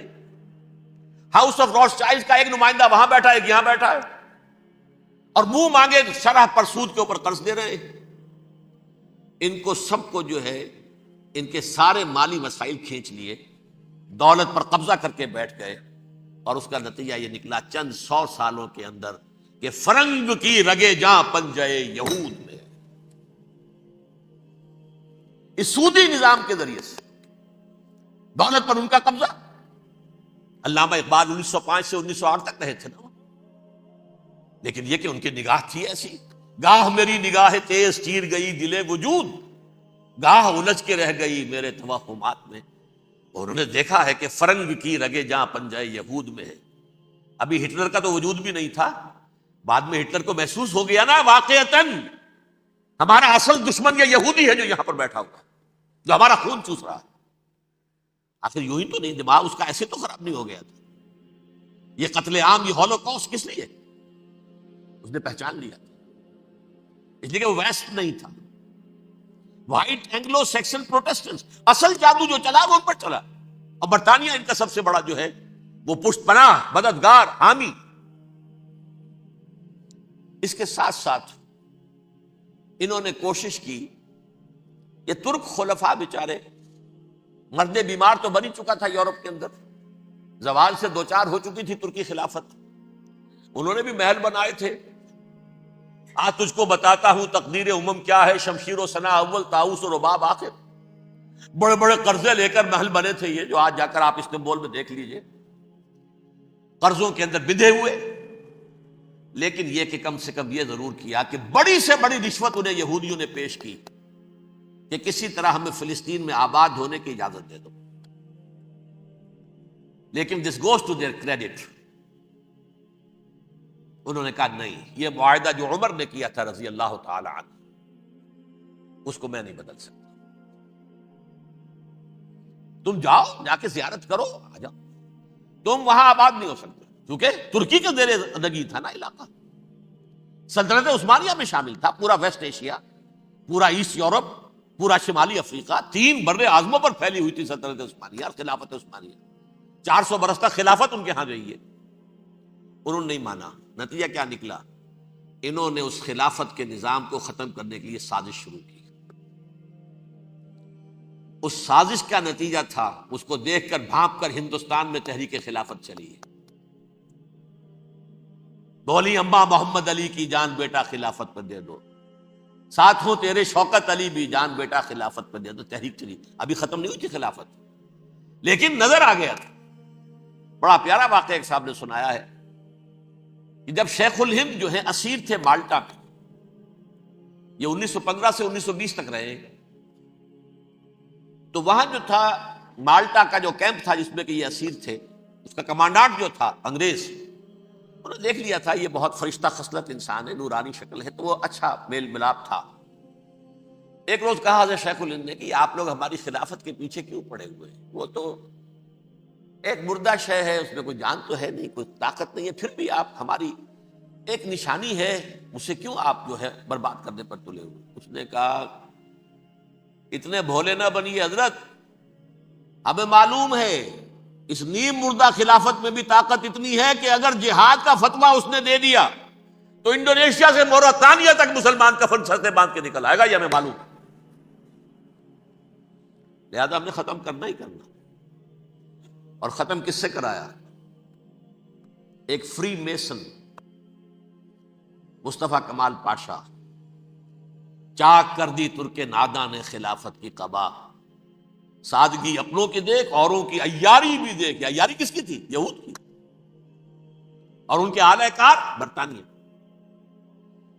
ابھی خلافت ختم بھی نہیں ہوئی تھی، برطانیہ کے ذریعے سے 1917 میں بالفور ڈکلیریشن کے ذریعے سے حق حاصل کر لیا کہ ہاں جا کر یہ آباد بھی ہو سکتے ہیں، کیونکہ دوسری جنگ عظیم میں سلطنت عثمانیہ ختم ہو گئی تھی، خلافت نام کی تھی، سلطنت تو ختم ہوئی، ترکی رہ گیا تھا صرف، اور جنرل ایلنبی کی فوجیں داخل ہو چکی تھی یروشلم میں، یروشلم پر قبضہ برطانیہ کا ہو چکا تھا، اور قبضہ دلوانے والے برطانیہ کو ہمارے ہندوستان کے مسلمان فوجی بھی تھے۔ اربوں نے بغاوت کی ترکوں کے خلاف، اور انگریزوں کی فوج میں ہمارے ہندوستان کے مسلمان سپاہی بھی تھے۔ بہرحال اب چونکہ ان کے پاس آ گیا، برطانیہ نے اعلان کر دیا، بالفور ان کا وزیر خارجہ، Jews have a right to settle in Palestine، وہ جائیں آباد ہو سکتے۔ یہ 1917 کا اعلان ہے۔ اس کے بعد جو کچھ انہوں نے طریقے برتے ہیں، اس میں دھن دھوس دھاندلی دھوکہ ہر چیز، مثلا دھن گئے جناب یہ آپ مکان بیچیں گے، اچھا جی لے لیجیے، آپ کیا مانگتے ہیں؟ 10 لاکھ، میں 11 لاکھ دیتا ہوں لیکن کل ہی نکل جائے۔ پیسے کی کمی تھی نہیں، پورا یورپ کا سرمایہ ان کے پاس، بینکرز کے پاس۔ زائنسٹ موومنٹ اصل میں بینکرز کی موومنٹ تھی۔ 1897 میں جمع ہو کر انہوں نے جو پروٹوکول بنائے تھے وہ کون تھے؟ سب کے سب بینکرز تھے، دولت کی کمی نہیں تھی۔ تم 10 کی بجائے 11 لو نکل جاؤ۔ یہ کھیت بیچتے ہو کتنے کا؟ بھائی 12 کا، ہم 13 دیتے ہیں بھائی، جلدی سے نکل جاؤ۔ یہ بھی کیا، دھن کے ذریعے سے ڈسپلیس کیا، جہاں زور چلا نکال دیا۔ اور اس کے بعد پھر جب سن 48 میں اسرائیلی ریاست قائم ہو گئی، اب اسرائیلی جو ہے عدالتوں میں استغاثے دائر کرنے شروع، یہ فلاں مکان میرے پرانے پگڑ دادا سگڑ دادا کا تھا 2000 سال پہلے، اس کے اوپر یہ قبضہ کر کے بیٹھے ہوئے، یہ میرے پاس دستاویزات ہیں، اچھا ٹھیک ہے آپ نکل جائیں، یہ مکان ان کا ہے۔ اس طریقے سے انہوں نے بے دخل کیا فلسطینیوں کو، اور خود وہاں پر قدم جما کر مضبوطی سے بیٹھے۔ یہ ہے کہ جو مغربی اقوام نے کیا ہے، اس میں سیکنڈ جو ہے رول پلے کیا ہے امریکہ نے۔ ویسٹ جو ہے اس کا نمبر 2 امریکہ تھا، اب نمبر 1 امریکہ ہے۔ اب برطانیہ کی کوئی حیثیت ہی اب نہیں ہے، لیکن سب سے بڑا وکیل جو ہے وہ وہی ہے اب بھی۔ لیکن ظاہر بات ہے کہ west white Anglo Saxon Protestants کا امام اس وقت جو ہے وہ برطانیہ، USA۔ 1948 میں یہ قائم ہوا، اور یہاں پہ نوٹ کیجئے پاکستان 47 میں قائم ہوا، اور تقریباً 9 مہینے ہیں درمیان میں، اگست 47 اور مئی یا جون 48۔ اس کا کیا مطلب ہے یہ میں بعد میں بتاؤں گا آپ کو۔ پہلی جنگ ہوئی 48 میں، عربوں نے بغاوت کی اور عرب جیت رہے تھے، اچانک پتہ نہیں کیوں عربوں نے جنگ بند کر دی۔ یہ بالکل یوں سمجھیے کہ پیرلل واقعات تھے۔ کشمیر میں ہم جیت رہے تھے، بھاگ کر نہرو پہنچ گیا یونائٹڈ نیشنز کے اندر، جنگ بند ہو گئی، ختم ہوا ایسے۔ کچھ اپنوں کی غلطی بھی تھی، کچھ قبائلیوں نے وہاں جا کر سری نگر ایئرپورٹ تک پہنچ گئے تھے، بجائے اس پر قبضہ مکمل کرنے کے لوٹ مار میں لگ گئے، اپنوں کی غلطی بھی تھی، لیکن اس کے باوجود پڑنا بھاری تھا۔ اور اگر سری نگر ایئرپورٹ پر قبضہ ہو گیا ہوتا تو سوال ہی پیدا نہیں ہوتا کہ بھارت جو اپنی فوجیں اتار سکتا، زمینی راستہ تھا ہی نہیں۔ وہی وہاں ہوا ہے، بڑے ہی عجیب طریقے پر عرب جیت رہے تھے، اسرائیل جو ہے شکست کھا رہے تھے، عربوں نے صلح کر دی۔ کچھ مہینوں کے بعد عربوں نے دوبارہ جنگ کی۔ اتنے عرصے میں یہ اسرائیلی، یہ سب جو ہیں جتنے دہشت گرد ہیں اسرائیلی، یہ اس دور کے لوگ ہیں، وہ چاہے میناچم بیگن تھا یا کوئی اور، یہ سب کے سب اس دور کے ٹیررسٹ۔ اب انہوں نے ڈٹ کر جو مقابلہ کیا، عربوں کو شکست دی بڑی سخت۔ سن 48 میں عربوں کو شکست ہو گئی۔ سن 67 میں روس کے سکھانے پڑھانے پر جمال عبد الناصر نے حملہ کیا، بلاکیٹ کر دیا ایلات کا، بندرگاہ کا۔ 6 دن کی جنگ کے اندر اسرائیلیوں نے روس سے پورا صحرا سینا لے لیا، اسرائیل شام سے گولان ہائٹس لے لیے، اردن سے یہ پورا مغربی کنارہ جو یہ اردن کا حصہ تھا، اور مشرقی یروشلم اردن کے پاس تھا، اس پر بھی قبضہ کر لیا۔ 1967 کی جنگ کا نتیجہ کیا نکلا؟ یروشلم پورا کا پورا یہودیوں کے قبضے میں چلا گیا، جو 1948 میں آدھا کر دیا گیا تھا۔ ویسٹرن یروشلم یہ یہودیوں کے پاس، ایسٹرن یروشلم مسلمانوں کے پاس، اور مشرقی یروشلم ہی میں مسجد اقصیٰ ہے اور قبۃ الصخرہ ہے، وہ مسلمانوں کی تحویل میں تھے۔ اردن کا قبضہ مسلمانوں کی تحویل، لیکن اب 67 میں پورا یروشلم ان کے قبضے میں آ گیا۔ پھر بہرحال مصر نے ایک کوشش کی بدلہ لینے کی سن 73 کی جنگ میں، اور اس میں کوئی شک نہیں بڑی شجاعت کا مظاہرہ کیا۔ رمضان وار آف 1973، بارلیو لائن کراس کر لی، جسے وہ سمجھتے تھے کہ کوئی طاقت دنیا کی ہمارے اس دفاعی جو ہے لائن اس کو کراس کر نہیں سکتی۔ لیکن پھر جب امریکہ اپنی پوری طاقت لے کر میدان میں آ گیا ہے تو ظاہر بات ہے کہ مصر کی حیثیت امریکہ کے مقابلے میں کچھ نہیں۔ یہ ہے میں نے جو مختصر سی تاریخ آپ کے سامنے رکھ دی ہے۔ اب جو اصل مسئلہ ہے سمجھیے، سین کیا ہے، منظر کیا ہے۔ یہ پہلو وہ ہیں بہت سے کہ جو شاید بہت سے حضرات کے نگاہوں میں نہ ہو، باقی تو یہ تاریخ کے واقعات ہیں، اکثر لوگوں کے علم میں ہوں گے۔ یہودیوں میں بھی ایک بڑی شدید اندرونی کشاکش ہے، جیسے ہم مسلمانوں میں کچھ مسلمان وہ ہیں جو نماز روزے کی پابندی کرتے ہیں، دین سے انہیں تعلق ہے، کچھ وہ ہیں جو نہ نماز نہ روزہ نہ کچھ، نام تو ان کے ہیں، محمد حسین ہیں، غلام علی ہیں تو صحیح، سیکولر ذہن ہے، مادی پرستی ہے، کچھ نہیں ہے کہ نہیں؟ ایسا ہی ان کے ہاں بھی۔ اصل یہودی جو ہے، عملی یہودی، اس کی شکل آپ نے اگر کبھی دیکھی ہو، اس کے سر کے اوپر اونچا ہیٹ ہوتا ہے کالا، ان کی زلفیں لمبی لمبی ہوتی ہیں، خاص طور پر یہ جو ہے کلپٹی کے بال، یہ قلمے جو ہیں یہ تو لا کے چھلے بنا کر بڑا خوبصورت سا جو ہے وہ ہار بناتے ہیں، لمبا کالا کوٹ پہنا ہوتا ہے، لمبی داڑھی ہوتی ہے۔ یہی وجہ ہے کہ مسلمانوں میں بھی مصر میں جس کی لمبی داڑھی ہوتی تھی، اب کچھ حالات شاید بدل گئے، وہ سمجھتے تھے یہ یہودی ہے، یعنی لمبی داڑھی یہودی رکھتا تھا، مسلمان نہیں۔ مسلمان تو عرب صرف ٹوکن داڑھی رکھتے ہیں یا شیو کرتے ہیں، یا سعودیوں کی طرح صرف کوئی نشان چھوڑتے ہیں، اللہ اللہ خیر سے۔ لمبی داڑھی شعار جو ہے یہودیوں کا ہے۔ ایک انتہا پر تو یہ ہے، دوسری انتہا پر وہ ہیں جنہیں کسی شے سے غرض نہیں، شراب بھی پیتے ہیں، سب کچھ ہے، سور بھی کھاتے ہیں یہودی، بینکرز ہیں، بڑے بڑے سائنسدان ہیں، سب کچھ ہیں، وہ زیادہ تر جو ہیں سیکولر ذہن کے۔ کچھ بیچ بیچ میں بھی ہیں، جیسے یہ ایریل شیرون ہے، ویسے شیوڈ ہے، داڑھی تو نہیں ہے اس کے، لیکن سر پہ وہ ضرور وہ جو ہے اس کی ٹوپی سی آپ کو رکھی نظر آ جائے گی. یہ ہے درمیانی یہودی ہونے کا نشان کہ ایک شعار انہوں نے اپنا جو ہے برقرار رکھا ہوا. وہ ایک ٹوپی چپکی ہوئی سے ہوتی ہے. وہ ٹوپی کیا ہوتی ہے پتہ نہیں, کیسے چکی رہتی ہے مجھے نہیں معلوم. یہ جو کشمکش ہے اس میں, جو زیادہ رائٹسٹ اور لیفٹسٹ کی کہہ لیجیے, سیکولر اور مذہبی لوگوں کی کشمکش ہے, ان کے درمیان ایک کشاکش جو ہے اس کو سمجھ لیجیے کہ وہ کیا ہے. ایک چیز تو ان دونوں کے درمیان قدر مشترک ہے. پوری دنیا کی مالیات پر ہم تسلط کریں گے, قبضہ کریں گے, ڈومینیٹ کریں گے. لوگوں کو ہم بنا کر رکھ دیں گے حیوان. ملٹی نیشنل کمپنیاں ہوں گی, انہی کا راج ہوگا, انہی کی حکومتیں ہوں گی, انڈسٹری انہی کے ہاتھ میں ہوگی. لوگ یا مزدوروں کی حیثیت سے کام کریں گے, یا تھوڑے سے مینیجرز ان میں سے بھی ہم لے کر کچھ تنخواہیں ان کو بھی دے دیں گے. باقی سود کے ذریعے سے ملائی ہم کھینچتے رہیں گے, مکھن ہمارے پاس آتا رہے گا. ورلڈ ڈومینیشن, اکنامک ڈومینیشن, یہ تو دونوں کے نزدیک متفق ہے. سیکولر بھی چاہتے ہیں اور جو مذہبی یہودی وہ بھی چاہتے ہیں. اس کے بعد ایک اختلاف ہے. مذہبی یہودی یہ کہتا ہے ہمیں گریٹر اسرائیل بنانا ہے, اور گریٹر اسرائیل وہ سارے علاقے ہیں جو ان کی تاریخ میں اسرائیل سلطنت کا حصہ رہے. حضرت یوسف کے زمانے میں یہودی جا کر آباد ہوئے مصر میں. جو ڈیلٹا کا علاقہ ہے, زرخیز ترین علاقہ جو ہے, جوشن کا علاقہ, وہ کہتے ہیں وہ ہمارا ہے, کئی سو برس ہمارے ہیں. صحرائے سینا ہمارا ہے, اس میں کوہ طور ہے جس پہ حضرت موسیٰ کا ہم کلام ہوئے اللہ سے, تورات ملی. اس میں 40 برس تک ہم بھٹکتے پھرے ہیں. صحرائے تی ہے یہ, یتیہون فی الارض 40 سنہ.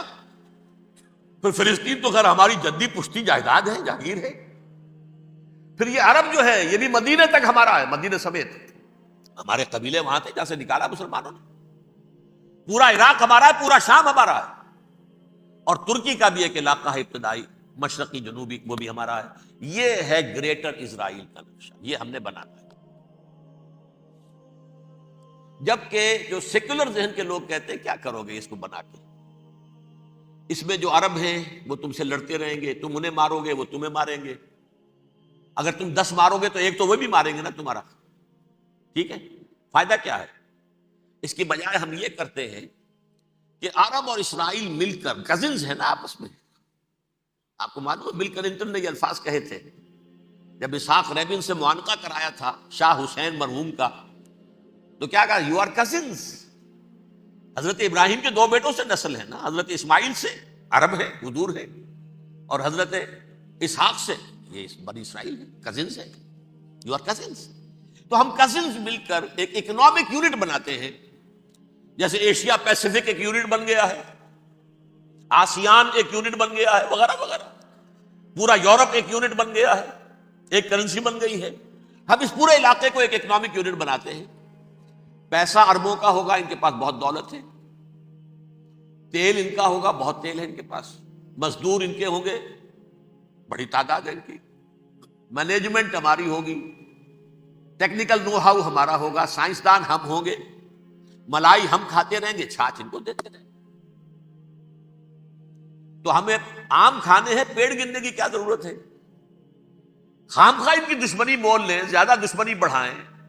یہ اس چھوٹے سے اسرائیل کو تسلیم نہیں کرتے, ہم گریٹر اسرائیل کو کیسے تسلیم کر لیں گے یہ؟ لہذا اس خیال کو دل سے نکالیں. یہ اختلاف ہو گیا نمبر 1, بہت بڑا اختلاف. لیکن نمبر 2, اس اختلاف میں اتفاق یہ پیدا کیا گیا, یہاں ایک بات ہم آپ کی مانتے ہیں, ہم کسی بھی پیس پروسیس میں جروشلم نہیں دیں گے ان کو, عربوں کو. یہ انڈیوائیڈڈ دارالخلافہ رہے گا اسرائیل. اور نمبر 2, مسجد اقصی اور قبۃ الصخرہ کو گرا کر 3rd ٹیمپل بنائیں گے. یہ مذہبی یہودیوں کو اتنی رشوت اگر وہ نہ دیں تو وہ ان کے ساتھ کام کرنے کو تیار ہی نہیں ہے. یہ پورا پس منظر سمجھ لیجئے. اصل میں بٹوین دی لائنز سمجھے بغیر یہ خبریں جو آپ پڑھتے ہیں. ادھر امریکہ کا معاملہ کیا ہے؟ ایک طرف وہ پشت پناہ ہے, حمایتی ہے, پروٹیکٹر ہے, محافظ ہے اسرائیل کا. اسرائیل امریکہ ہی کی آؤٹ پوسٹ سمجھ لیجئے, اسی کی ایک ریاست سمجھ لیجئے. لیکن اس کے ساتھ ہی وہ اپنی جو دنیاوی عالمی مصلحتیں ہیں، اتنی بڑی قوم عرب کی جو ہے اسے بھی دشمن تو نہیں بنانا چاہتا، ان میں بھی ماڈریٹس کو چاہتا ہے کہ رہے ماڈریٹس، یہ جو ہماری جیب میں ہے، حسنی مبارک ہو، شاہ فہد ہو، جو ہماری جیب میں ہے، ورنہ یہ کہ وہاں پر اگر زیادہ ریڈیکل لوگ آ گئے تو ہمارا ویسے ہی بیڑا غرق ہوگا۔ لہذا وہ جبر کرتے رہے ان پر کہ صلح کرو کوئی نہ کوئی۔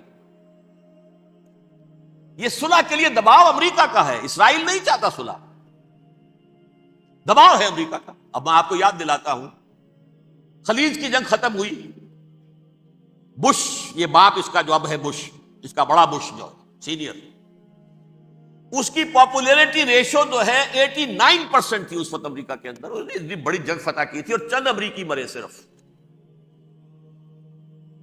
لیکن اس نے ایک موقف اختیار کیا یہود کے خلاف۔ $10 بلین منظور ہو چکے تھے، اسرائیل کو دیے جانے تھے نئے سیٹلمنٹس بنانے کے لیے اسرائیل میں۔ اس نے کہا یہ رقم میں ایشو نہیں کروں گا جب تک پیس پروسیس شروع نہیں کرتے۔ یہ دباؤ تھا جس کے آگے گھٹنے ٹیکنے پڑے $10 بلین کے لیے، لیکن اس کا بدلہ یہ چکایا کہ الیکشن میں ہرا دیا اسے، حالانکہ وہ ہیرو، فاتح، خلیج کی جنگ کا فاتح، 89% ریٹنگ، الیکشن میں 0، دباؤ تھا۔ اسی طرح بل کلنٹن کا دباؤ رہا، کسی طرح صلح کرو، کسی طرح صلح کرو، کسی طرح صلح کرو، اور اس معاملے میں یہ تسلیم کرتا ہوں، اس معاملے میں اس نے واقعتاً ایڑی چوٹی کا دور لگایا، اور یہ بھی تسلیم کرتا ہوں کہ اس کے دباؤ میں آ کر ایہود باراک جہاں تک چلا گیا تھا، اب کوئی نہیں جا سکتا، وہ آفر نہیں دے مل سکتی اب دوبارہ فلسطینیوں کو۔ یہ بھی میں بھول گیا آپ کو بتانا، یہ جب پروسیس شروع ہوا ہے جس کا نام تھا لینڈ فار پیس، اصول کیا دیا تھا امریکہ نے کہ دیکھو اسرائیلیوں، یہودیوں، تم نے سن 67 میں جو زمینیں ان سے چھینی تھی، جو علاقے، یہ ان کو واپس کر دو اور ان سے صلح کر لو، یہ سب تمہیں ریکگنائز کر لیں گے، جنگ ختم ہو جائے گی۔ صحرائے سینا دے دو، مصر تم سے صلح کر لے گا، وہ ہو گیا، انور سادات نے صلح کر لی، ریکگنائز کر لیا، صحرائے سینا واپس آ گئے۔ عربوں نے اسے اپنی فولڈ سے نکال دیا، عرب لیگ سے نکال دیا۔ شام بھی تیار رہا ہے، لیکن پورا گولان ہائٹ مانگتا ہے وہ۔ ابھی جو پچھلے دنوں بل کلنٹن کے آخری دور میں گفتگو ہوئی تھی، اس نے کہا جتنا تم نے ہم سے علاقہ چھینا تھا سارا واپس کرو تو ہم کر لیں گے ریکگنائز۔ اس میں سے کچھ ایسا اسٹریٹجک امپورٹنس کا علاقہ ہے وہ یہودی کسی طور پر دینے کو تیار نہیں، لہذا صلح نہیں ہو سکی۔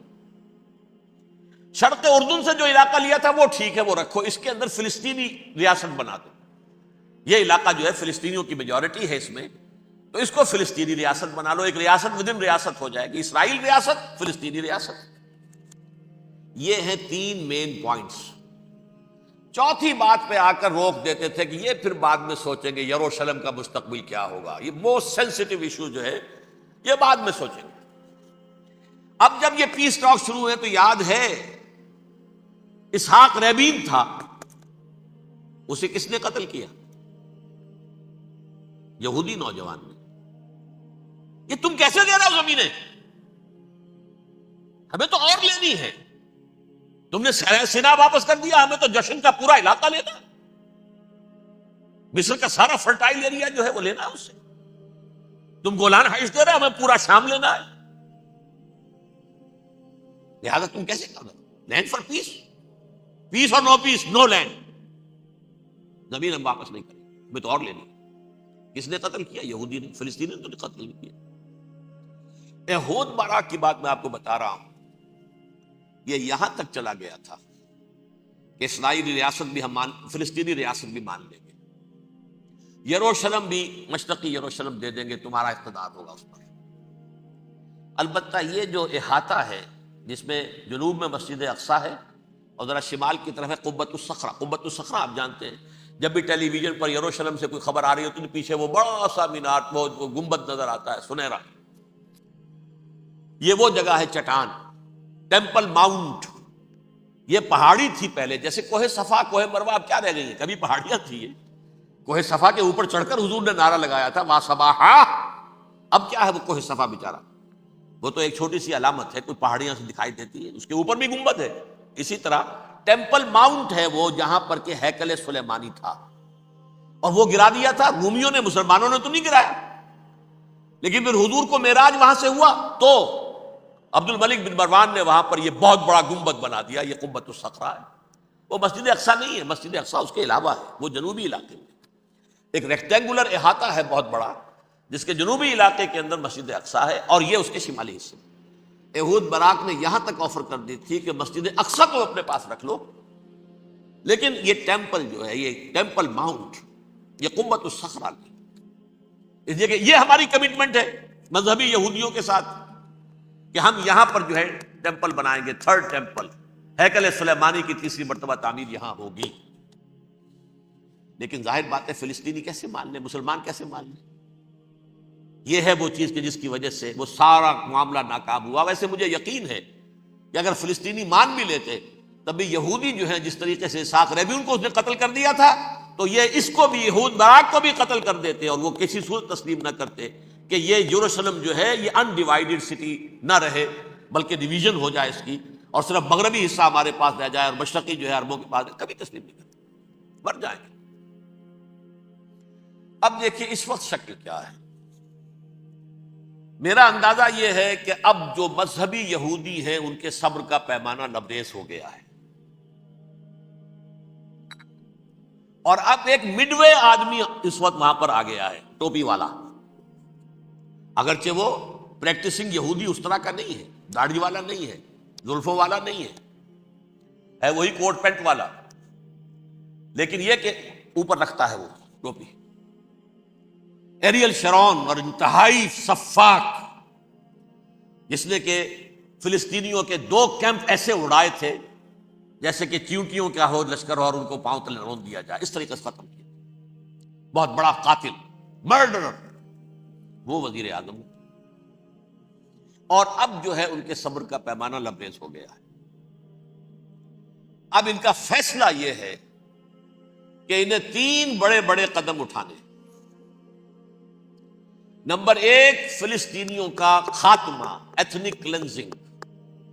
اگر یہ فلسطینی رہتے ہیں یہاں پر تو اگر 10 ہم ان کے ماریں گے تو 2-3 یہ ہمارے مار دیں گے. اسرائیلی کی جان تو بہت قیمتی ہے، یہ تو خیر 1000 بھی مر جائے تو کوئی بات نہیں، یہ تو کیڑے مکوڑے ہیں، جنٹائلز ہیں، گوئمز ہیں. یہودی وہ مر گئے، لہذا ان کا ٹنٹا مکاؤ، اب ان کو ختم کرو. وہ اشتہار شاید آپ کے نظروں سے گزرا ہوگا جس میں میں نے یہ الفاظ لکھے کہ بوسنیا کی ایتھنک کلینزنگ جو ہے ماند پڑ جائے گی. اور جو کچھ ایتھنک کلینزنگ ہوئی تھی 500 برس قبل ہسپانیہ میں، اس کا نقشہ آپ دیکھیں گے دنیا.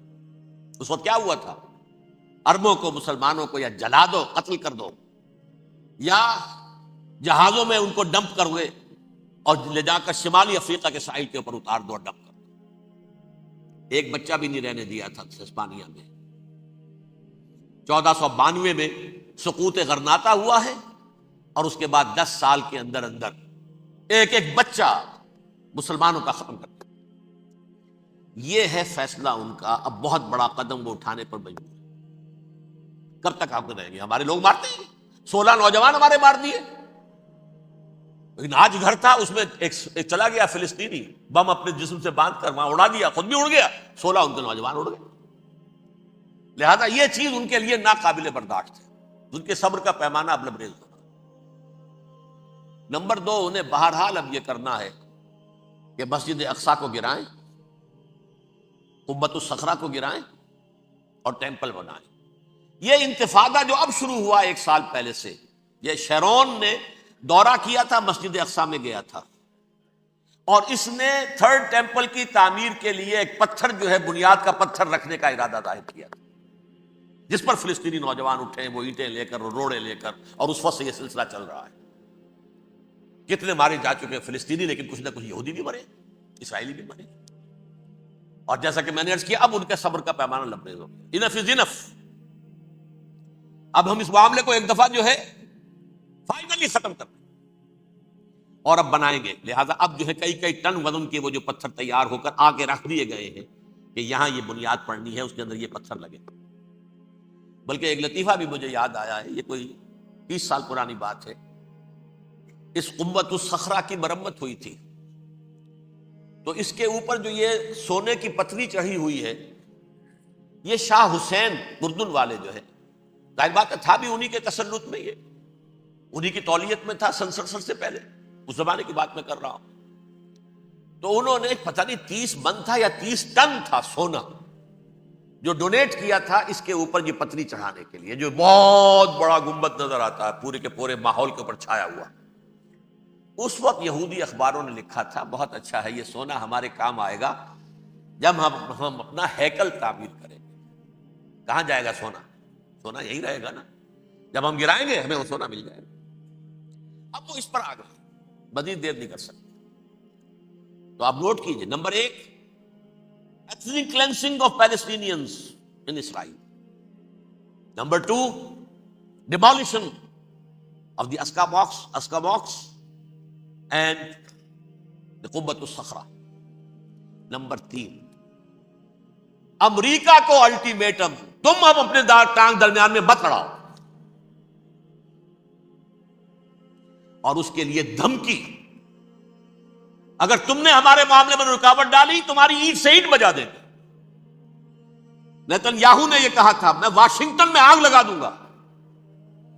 یہ انہوں نے امریکہ میں عظیم ترین دہشت گردی کر کے امریکہ کی ایڈمنسٹریشن کو، انتظامیہ کو یہ دھمکی دے دی ہے کہ باز آ جاؤ۔ چنانچہ میں یہ بات کہہ کے پرسوں جمعے میں اپنی مسجد دارالسلام سے نکلا، شام کو، اسی شام کو میں نے ایریل شیرون کی تقریر سن لی T V per. It is not acceptable. Don't appease the Arabs at our expense. We are not going to become Czechoslovakia. We have to depend on ourselves only and rely on ourselves only. کیا مطلب ہے اس کا؟ کس کو سنا رہا ہے؟ امریکہ بہادر، ہم تمہارے محتاج نہیں ہیں، ہم تمہارے ٹکڑے اڑا دیں گے، تیسرے کر دیں گے تمہارے، تم بیچ میں آؤ تو صحیح اب، اور دیکھ لو ایک نشانی ہم تمہیں دکھا دیتے ہیں۔ مجھے 100% یقین ہے یہ پورا ہسٹوریکل پروسیس، اور جس جگہ یہ پہنچ گیا ہے، جس کریٹیکل پوائنٹ تک یہ پہنچ چکا ہے، یہ جو بھی حملہ ہوا ہے ورلڈ ٹریڈ سینٹر پر اور پینٹاگون پر، یہ اسرائیل کا کام ہے۔ اسرائیل سے کم تر کسی ادارے کے لیے ممکن ہی نہیں،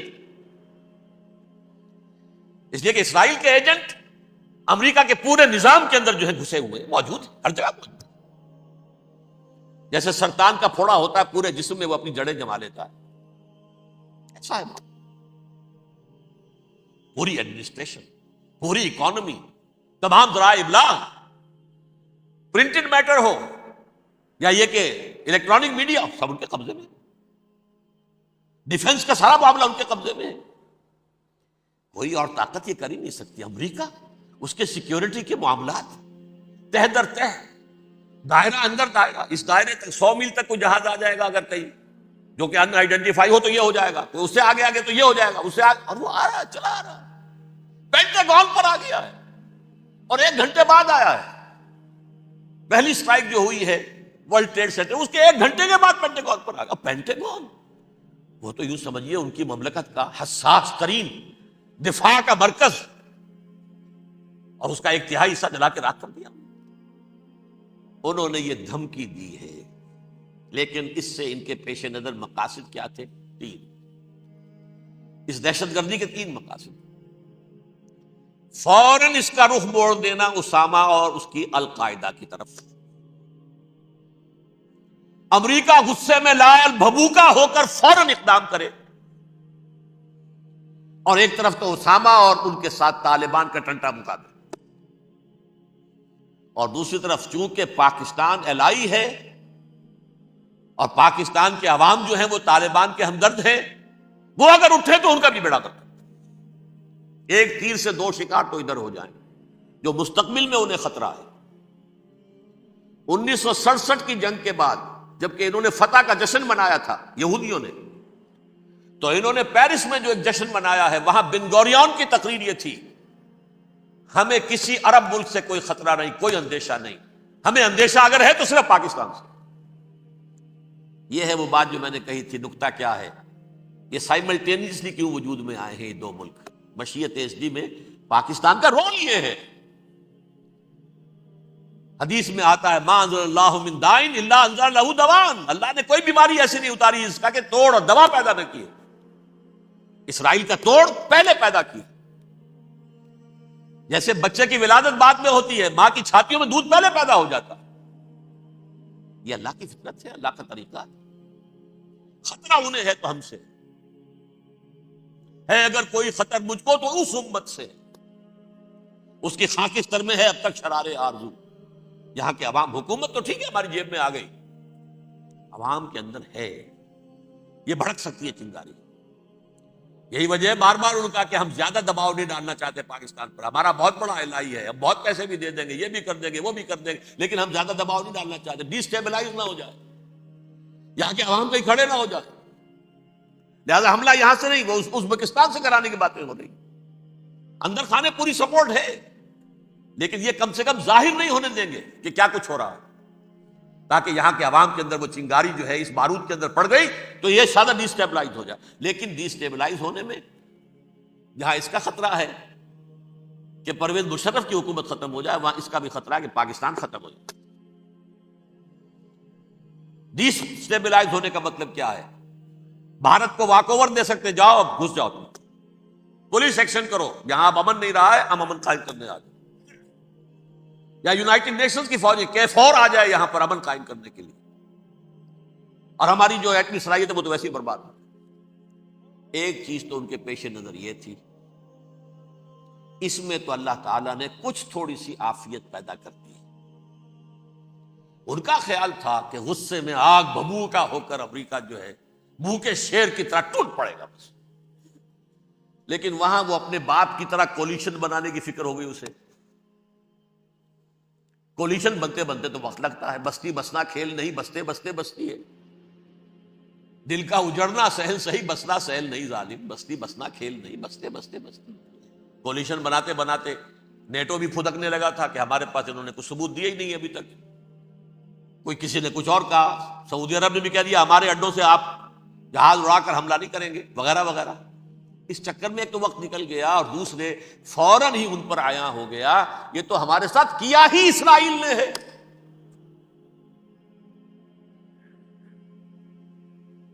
لیکن یہ بات لیک نہیں کرنا چاہتے. میں نے خود سنا اور بھی بہت لوگوں سے کہا کہ یہ باقاعدہ اسٹیٹ ڈپارٹمنٹ کی طرف سے ٹی وی پر، CNN پر، BBC پر یہ اعلان آیا کہ یہ جو انویسٹیگیشنز ہو رہی ہیں اس حادثے کی تحقیقات کی، اس کی معلومات لیک کیوں ہو رہی ہیں؟ لیک نہیں ہونی چاہیے. کیوں؟ اسامہ کے خلاف اگر کوئی ثبوت ہے لیک ہو جائے 1000 مرتبہ، کسی کو نقصان ہے؟ یہ کون سا تھا، کون سا لیکیج ہے جسے روکنا مقصود ہے؟ وہ تو ہمارا متمنا ہے، ہمارا بیٹا ہے، وہ کر رہا ہے. اس گھر کو آگ لگ گئی گھر کے چراغ سے. But they have given a message to the United States of America, ہمارے راستے میں اب مت آنا، ہم پر دباؤ نہ ڈالنا. Don't appease the Arabs at our expense. یہ الفاظ ہیں شیرون کے. ان کی خوشامد، ان کو خوش کرنا، ان کو پسند کرنا، ان کو راضی کرنا ہماری کوس پر. جیسے سلوواکیہ کے اوپر قبضہ جو ہے جرمنی کا ہٹلر کا تسلیم کر کے تم نے اس کو بڑھاوا دے دیا تھا اس وقت، ایسے ہی تم چاہتے ہو ہمیں بھی سلوواکیہ بنا دینا، ہم نہیں بنے گے. یہ ہے اصل میں صورتحال. جیسا کہ میں نے عرض کیا، افغانستان پر اب یہ جیسے کھسیانی بلی ہوتی ہے کھمبا نوشتی، کریں گے تو صحیح حملہ. یہ جگہ اتنی تیاری پوری دنیا کے اندر کر کے کچھ نہ کچھ تو کریں گے، کچھ نہ کچھ تو کارکردگی دکھائیں گے. اصل میں وہ زور شور اب ان میں نہیں ہے افغانستان کے بارے میں، بلکہ تاریخ میں ایک مرتبہ پھر وہی بات ہو گئی ہے. کلما اوقدوا نارا للحرب اطفاها اللہ. اللہ تعالیٰ نے کم سے کم اس کی تندی کو کم کر دیا، اس آگ کی بھڑک اور تندی جو ہے وہ انشاءاللہ کم ہو جائے. البتہ افغانستان میں کیا ہوگا یہ میں نہیں کہہ سکتا. ان ادری قریب بعید ما توعدون، جیسے کہ قرآن مجید میں حضور سے کہلوایا گیا، میں یہ نہیں جانتا جس چیز کا وعدہ تم سے کیا جا رہا ہے وہ قریب ہے یا دور ہے، میں نہیں جانتا. وَإِنْ أَدْرِي لَعَلَّهُ فِتْنَةٌ لَكُمْ وَمَتَاعٌ إِلَىٰ حِينٍ. میں نہیں جانتا، ہو سکتا ہے ابھی اللہ تعالیٰ تمہیں کوئی مہلت دے اور کچھ وقت کے لیے تمہاری رسی دراز کر دے اور ابھی عذاب کو ٹال دے. جب حضور سے یہ کہلوایا جا رہا ہے ان ادری، یہاں تک بھی کہلوا دیا گیا وما ادری ما یفعل بی وما بکم، مجھے نہیں معلوم میرے ساتھ کیا کیا جائے گا، تمہارے ساتھ کیا کیا جائے گا۔ تو بہرحال کون دعوے سے کہہ سکتا ہے کہ یہ ہوگا؟ تباہی بھی آ سکتی ہے، کوئی بڑا سیٹ بیک بھی آ سکتا ہے، اپس اینڈ ڈاؤنز ہوتے ہیں۔ احیاء اسلام کا پروسیس چل رہا ہے، لیکن احیاء پروسیس میں حضور کے زمانے میں بھی غزوہ بدر میں ایک دفعہ گراف جو ہے چلا گیا تھا آسمان پر، تو غزوہ احد میں وہ بہت نیچے بھی تو آ گیا تھا نا، مسلمانوں کے حوصلے پست بھی ہو گئے تھے نا۔ ولا تہنوا ولا تحزنوا وانتم الاعلون ان کنتم مؤمنین، یہ تشفی دینی پڑی تھی نا، گھبراؤ نہیں، ڈرو نہیں۔ ان یمسسکم قرح فقد مس القوم قرح مثلہ، اگر تمہیں کوئی چرکا لگا ہے تو تمہارے دشمنوں کو اس سے بڑا چرکا لگ چکا ایک سال پہلے، انہوں تو ہمت نہیں چھوڑی، ایک سال کے بعد دوبارہ ہو گئے حملہ آور تم پر، تم کیوں دل چھوڑتے ہو؟ تو کوئی سیٹ بیک آ سکتا ہے، اور یہ بھی ہو سکتا ہے، اور اللہ کرے کہ ہو جائے، کوئی واقعہ فیل بھی پیدا ہو سکتا ہے دوبارہ۔ اللہ تعالیٰ چڑیوں کے ذریعے سے اور ان کی چونچوں اور ان کے پنجوں کی کنکریوں کے ذریعے سے ہاتھی والوں کو برباد کر سکتا ہے۔ الم تر کیف فعل ربک باصحاب الفیل الم یجعل کیدہم فی تضلیل وارسل علیہم طیرا ابابیل ترمیہم بحجارۃ من سجیل فجعلہم کعصف مأکول۔ کھایا ہوا بھوسا جگالی کر کے جب نکلتا ہے جیسے ہوتے ہیں، ایسا پورا لشکر کر دیا گیا۔ اللہ تعالیٰ کر سکتا ہے، کوئی مشکل نہیں۔ وہ اعلیٰ کل شیء قدیر، اسے ہر شے کی قدرت حاصل ہے۔ لیکن اصل بات جو ہے میں آپ کو بتانا چاہتا ہوں، یہ ہے سائیڈ ایشو۔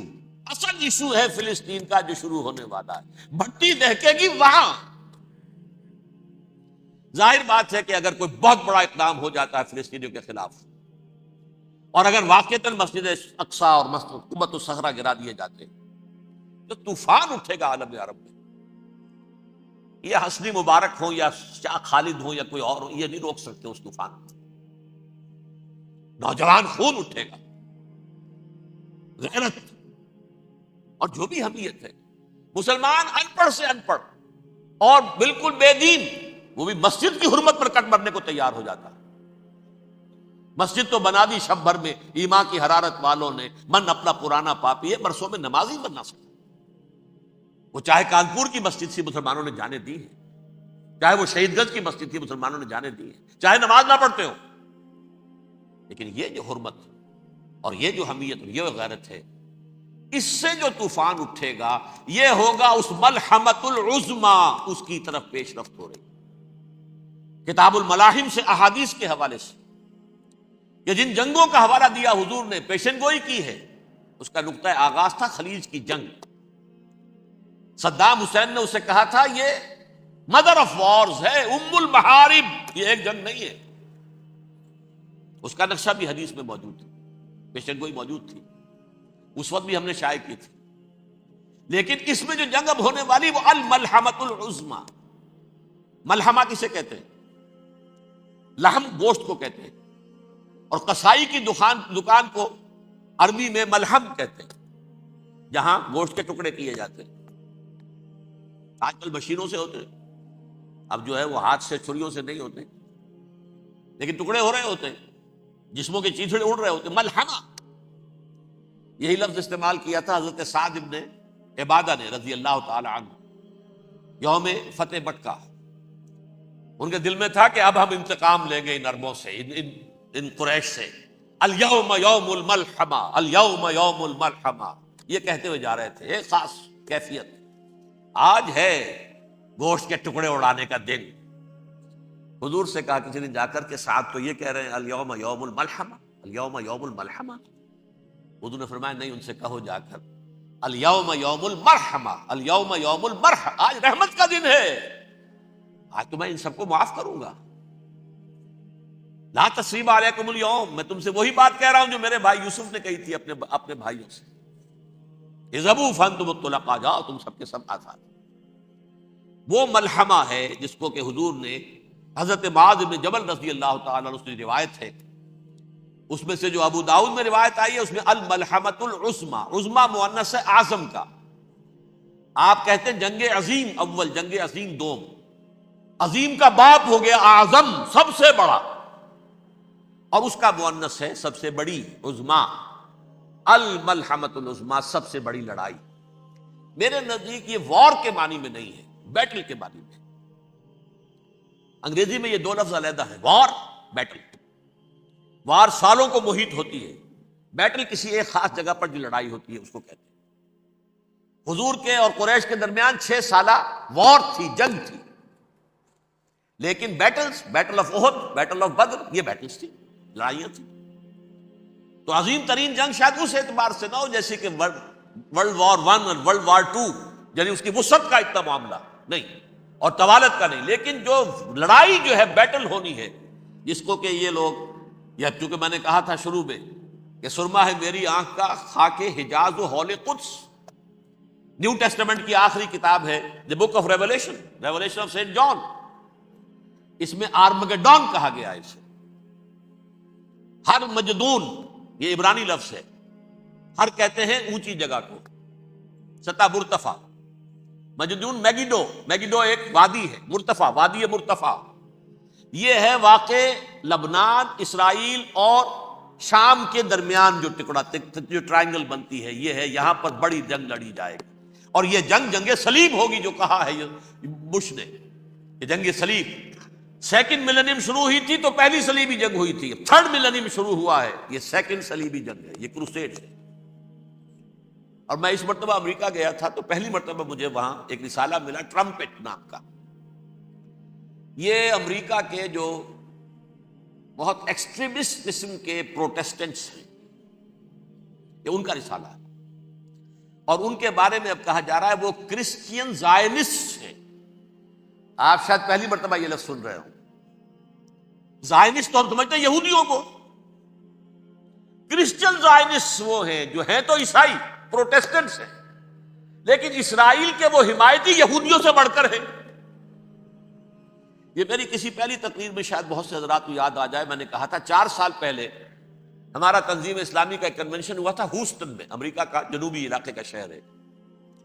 ایک سیشن اس میں ہم نے رکھا تھا انٹرفیتھ، ایک عیسائی کو بلایا تھا، ایک یہودی بہت بڑا وہاں کا عالم ہے اس کو بلایا تھا۔ اس یہودی عالم نے، ڈاکٹر وشوگراٹ، جو وہاں کی یونیورسٹی میں پروفیسر ایمیریٹس ہے، اس نے کہا تھا کہ یہ اسرائیل کو تو سپورٹ کر رہے ہیں عیسائی، ہم تو نہیں کر رہے۔ جو پریکٹسنگ یہودی ہیں وہ زیادہ اسرائیل کے حق میں نہیں تھے، یہ تو سن 67 کے بعد انہوں نے اسرائیل کو تسلیم کیا ہے۔ وہ تو منتظر تھے کہ ہمارا مسیحا آئے گا تو اس کی قیادت میں جنگ کریں گے، جیسے شیعہ منتظر تھے کہ مہدی موعود آئیں گے تو پھر ہم کچھ کریں گے۔ وہ امام خمینی نے کہا بھائی جب وہ آئیں گے آ جائیں گے، لیکن ہم کچھ راستہ تو صاف کریں ان کے لیے۔ زائنسٹ نے آگے بڑھ کر ریاست قائم کر لی، اور جب یروشلم پر بھی پورا قبضہ کر لیا، تب جو ہے در حقیقت مذہبی یہودی جو ہے پھر انہوں نے اپنایا ہے، اون کیا ہے، اور نئے سیٹلمنٹس جو بھی بنے ہیں وہاں پر اسرائیل میں، اس میں اکثر و بیشتر مذہبی یہودی آیا، اور بروکلن کے علاقے سے سب سے بڑھ کر آئے ہیں، جو امریکہ میں نیو یارک کا ایک جنوبی علاقہ ہے، بہت بڑا یہودیوں کا بہت بڑا گڑھ ہے۔ نیو یارک کو جیو یارک بھی کہا جاتا ہے، وہ تو اصل میں مرکز جو ہے وہ تو یہودیوں کا ہے۔ اس حوالے سے وہاں پر جو کرسچن زائنسٹ کہلاتے ہیں، وہ اسرائیل کے یہودیوں سے بھی بڑھ کر کہیں سپورٹ کریں۔ بہرحال اس دوسری صلیبی جنگ کا معاملہ جو میں کہہ رہا تھا، ٹرمپٹ نامی رسالہ، اس کا ایک مضمون ہے دی لاسٹ کروسیڈ۔ اب یہ آخری کروسیڈ ہے جو شروع ہونے والا ہے۔ میں تو حیران ہوں کس قدر کھل کے وہ باتیں کرتے ہیں۔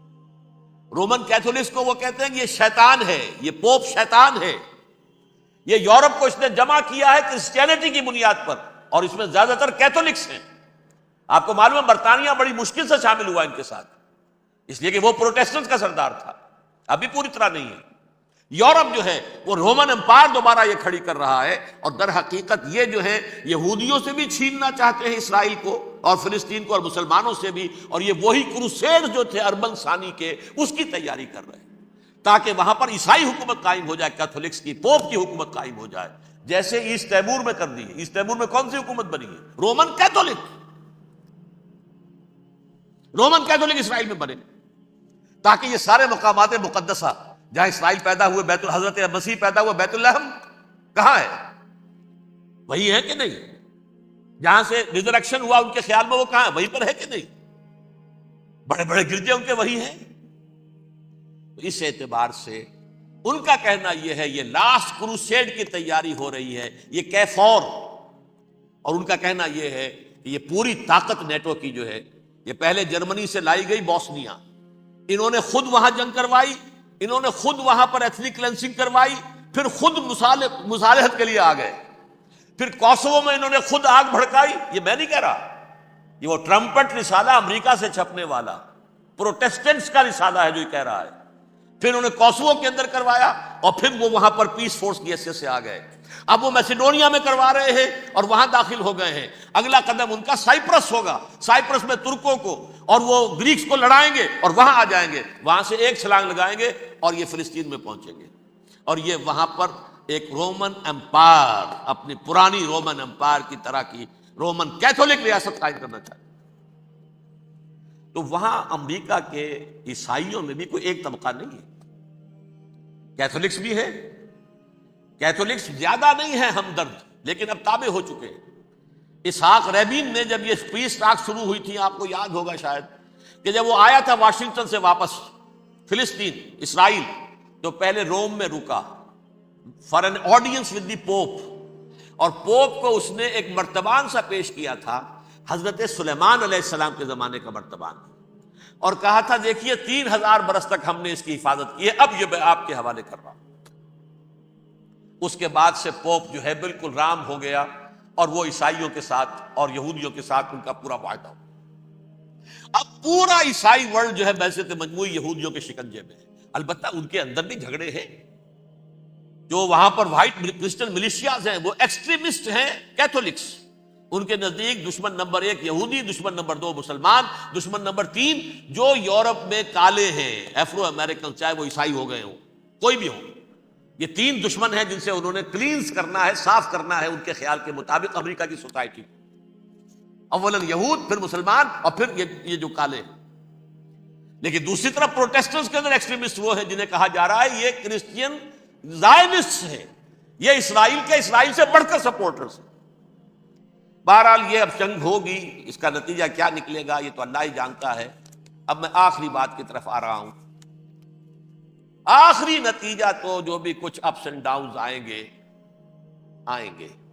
تلک الایام نداولھا بین الناس، آخری نتیجہ ڈراپ سین وہ یہ ہوگا کہ اللہ کے دین کا بول بالا ہوگا، اور پوری دنیا پر محمد کے لائے ہوئے دین صلی اللہ علیہ وسلم کی حکومت قائم ہوگی۔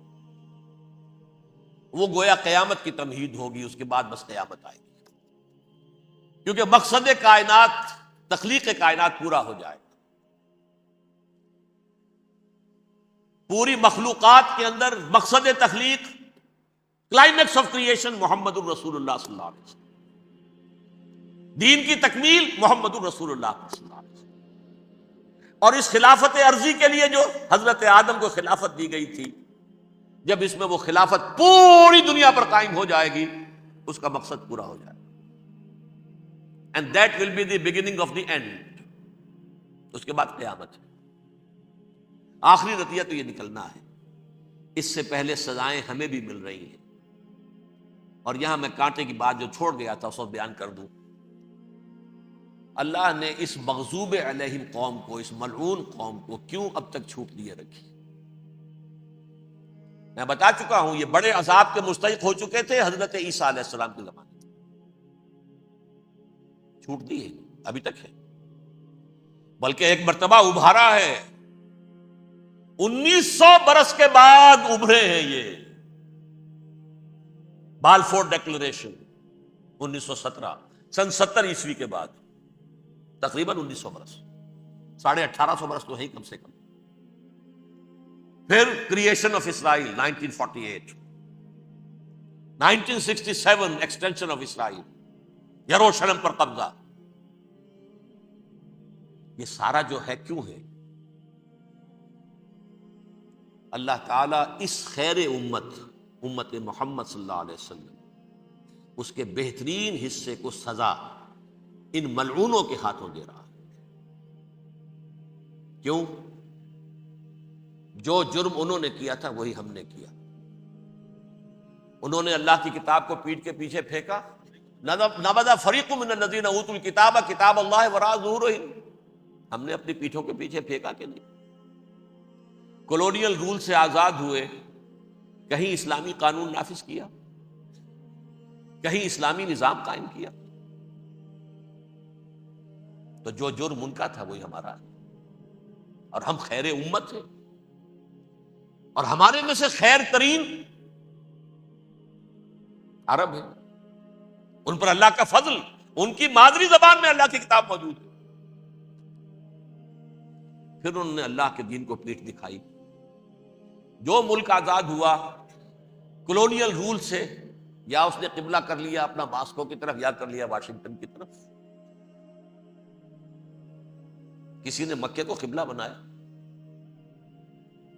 یہ بدترین سزا ہے۔ ویل للعرب من شر قد اقترب۔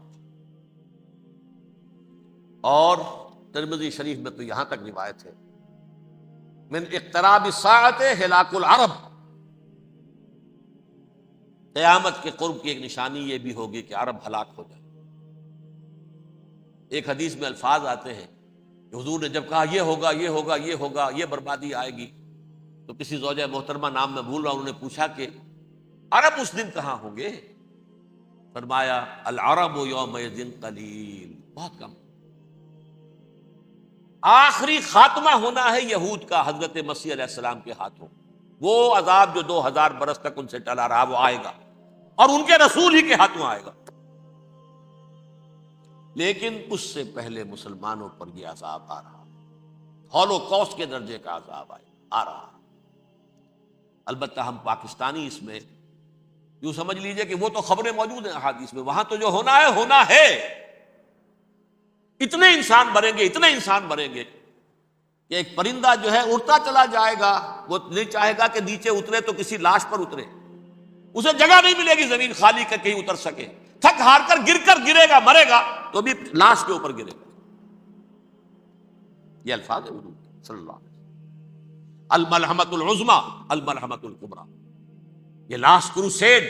ٹرمپٹ اخبار نے، میں اس کا فوٹو اسٹیٹ بھی کبھی آپ کو دکھا دوں، ویسے میرے ساتھ ہے وہ رسالہ ٹرمپٹ، دی لاسٹ کروسیڈ، اس کی تیاری ہو رہی ہے۔ وہ الملحمۃ العظمی اور ملحمۃ الکبریٰ جو ہے وہ آنے والی ہے۔ ابن ماجہ میں کبریٰ کہا ہے، اکبر کا مؤنث کبریٰ، ملحمہ کبریٰ سب سے بڑی جنگ، اور ملحمہ عظمی سب سے عظیم جنگ، یہ ہوگی اور بہت جلد ہوگی۔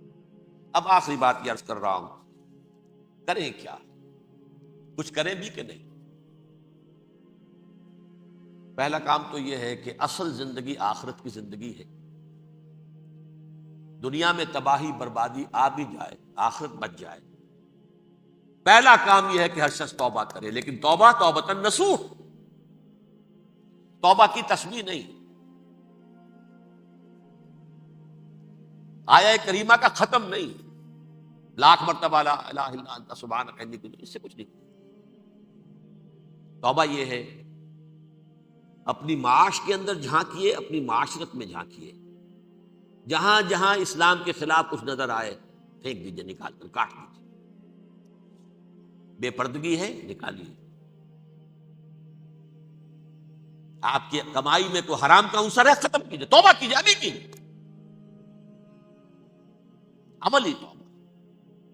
فرائض کی ادائیگی میں کوتاہی ہو رہی ہے، ابھی شروع کیجیے۔ اللہ کے دین کے غلبے کے لیے جد و جہد، ان صلاتی و نسکی و محیای و مماتی للہ رب العالمین لا شریک لہ وبذالک امرت وانا اول المسلمین، بڑی ہے۔ اگر میرے اور آپ کے کیے کچھ نہ ہوا، تب بھی کم سے کم میری اور آپ کی آخرت تو بچ جائے گی، عاقبت تو بن جائے گی۔ اخروی عذاب، سب سے بڑا عذاب، دائمی عذاب، اس سے ہم بچ جائیں۔ دوسرا کام ہے اجتماعی توبہ۔ اجتماعی توبہ کیسے ہوگی؟ یہ سلطنت خداداد پاکستان جو اللہ نے عطا کی تھی، اس میں اسلام کا نظام قائم اور اسلام کی شریعت نافذ، اس کے لیے جد و جہد تن من دھن کے ساتھ لگ جاتا، منظم جماعت بنا کر، اول تو تمام جماعتیں ایک متحدہ محاذ بنائیں اور آ جائیں میدان کے اندر۔ وہ صرف طالبان کی حمایت نہیں، اس ملک میں اللہ کے دین کو قائم کرنے کے لیے مثبت مقصد سامنے رکھیں. بہرحال اس کے لیے کوششیں تو جتنی بھی ہو سکتی ہیں ہو رہی ہیں. میں کتنے عرصے سے یہ کہہ رہا ہوں، کاش کہ یہ دینی جماعتیں ساری کی ساری یہ پاور پالیٹکس سے پسپائی اختیار کر کے اور ایک مطالباتی تحریک، ایک مظاہراتی تحریک، ایک pressure movement, pressure group, resistance movement, دین کو نافذ کرو، حرام کی حرمت کو نافذ کرو، قائم کرو دین کو. اس کے لیے میدان میں آ جاؤ. ویسے میرا ایک مضمون چھپا تھا، شاید آپ نے بھی دیکھا ہو، کہ یہ اس جو بھی ہوا ہے حادثہ اور جو اب افغانستان پر ہونے والا ہے، اس کی وجہ سے جو بہت بڑا شر تھا اس میں سے خیر نکل آیا ہے. ہمارے ملک میں پولرائزیشن ہو رہی ہے بالعموم، سیکولر ذہن ایک طرف، مذہبی ذہن ایک طرف. نمبر 3، یہ نوٹ کر لیجئے، پاکستان کی ایک ڈیسٹنی ہے، ایک تقدیر ہے، ایک تقدیر مبرم ہے. جیسے کبھی علامہ اقبال نے کہا تھا 1930 میں، ہندوستان کے شمال مغرب میں ایک آزاد مسلمان ریاست کا قائم ہونا ڈیسٹنی ہے، تقدیر مبرم ہے، اٹل ہے، ہو کر رہے گا. 17 سال پہلے ایک شخص کہہ رہا ہے، گاہ میری نگاہ تیز چیر گئی دل وجود. اسی طرح میں کہہ رہا ہوں پاکستان کی ڈیسٹنی ہے. آخری مارکا جو ہونا ہے کفر اور اسلام کے مابین، اس میں پاکستان کو کروشل رول پلے کرنا ہے. دنیا کو ہے پھر مارکا دین، روح و بدن پیش، تہذیب نے پھر اپنے درندوں کو ابھارا. میرے اس ہینڈ بل میں آپ نے دیکھ لیا ہوگا تہذیب کا لفظ اقبال نے کیسا استعمال کیا ہے. آج ساری دہائی تہذیب کی دے رہا ہے، بش بھی، بلیر بھی. our civilization has been threatened. civilization کیا تمہاری تہذیب ہے؟ ہومو سیکسولیٹی تمہاری تہذیب ہے. تمہاری تہذیب یہ ہے کہ بل کلنٹن نے کہا تھا پچھلے سال نیو ایئرز ڈے پر اپنے پیغام میں، ان قریب امریکن قوم کی اکثریت حرامزادوں پر مشتمل ہوگی. یہ تہذیب ہے تمہاری. Born out of any wedlock, بچے بغیر کسی شادی نکاح کے پیدا ہو رہے ہیں. 1 پیرنٹ فیملی رہ گئی ہے. بیڑا غرق تمہارا ہو چکا ہے. ٹیکنالوجی تمہیں سہارا دے کر کھڑی ہوئی ہے. جیسے حضرت سلیمان کی موت واقع ہو گئی تھی، وہ عصا کے بل پر کھڑے تھے. تہذیب مر چکی ہے. یہ تہذیب، تمہاری تہذیب اپنے خنجر سے آپ ہی خودکشی کرے گی اور کر چکی ہے. تہذیب تو مر چکی ہے. فیملی سسٹم برباد ہو چکا ہے. وہ تہذیب ہے. ہاں ٹیکنالوجی تمہیں لے کر کھڑی ہے. اس ٹیکنالوجی کا لفظ اقبال نے استعمال کیا، مشین. دنیا کو ہے پھر مار کا روح و بدن پیش، تہذیب نے پھر اپنے درندوں کو ابھارا. اللہ کو پامر دیے مومن پہ بھروسہ، ابلیس کو یورپ کی مشینوں کا سہارا. وہ ٹیکنالوجی ہے. لہذا پاکستان، جیسا کہ میں نے کہا 9 مہینے پہلے اللہ نے پیدا کیا پاکستان کو اور اتارا ہے لیلۃ القدر. یہ نازل ہوا ہے. انا انزلناہ فی لیلۃ القدر، فی لیلۃ القدر. قرآن نازل ہوا سے پاکستان نازل ہوا. البتہ یہ کہ ہمیں اس میں جو ہمیں ایٹمی صلاحیت حاصل ہے، اس کی ہر قیمت پر اس کا تحفظ کرنا. خدا کے لیے مشرف صاحب، کہیں ایسا نہ ہو جائے کہ نیکسٹ دھمکی جب یہ آئے کہ اگر اپنی ایٹمی صلاحیت ختم نہیں کرتے ہو تو تم ہمارے دشمن ہو. اب کیا کریں گے آپ؟ اس وقت بھی تو یہی بات آئی ہے نا. کوئی درمیانی شکل نہیں، یا ہمارا ساتھ دو یا دشمن ہو. اور آپ کہاں گئے؟ جی حاضر، ساتھ، پوری طرح ساتھ. غیرت کا جنازہ نکال دیا، حمیت کا جنازہ نکال دیا، عدل اور انصاف کے مسلمہ تقاضے پامال. جرم کا ثبوت کہیں ہے نہیں. آج بھی برطانیہ کہہ رہا ہے کنونسنگ ثبوت نہیں ہے. برطانیہ کہہ رہا ہے نہیں ہے. اس کے بنیاد پر کوئی مقدمہ دائر نہیں کیا جا سکتا. اور پرویز مشرف صاحب کو پتہ نہیں کیا دکھایا ہے انہوں نے کہ وہ تو واقعتاً جو ہے قابل اطمینان. ایسا ہی قابل اطمینان مواد دنیا میں شائع کیوں نہیں کر دیتے؟ طالبان تو خود کہہ چکے ہیں بہت پہلے کہ ہمارے سامنے پیش کر ہم مقدمہ چلائیں گے، بلکہ یہاں بھی کہہ دیتے ہیں حوالے بھی کر دیں گے. السلام علیکم ورحمۃ اللہ وبرکاتہ. اس طرح کی مزید انبیٹیبل ویڈیوز دیکھنے کے لیے ہمارے اس چینل ایٹرنل فیتھ کو سبسکرائب کریں. آپ کا شکریہ.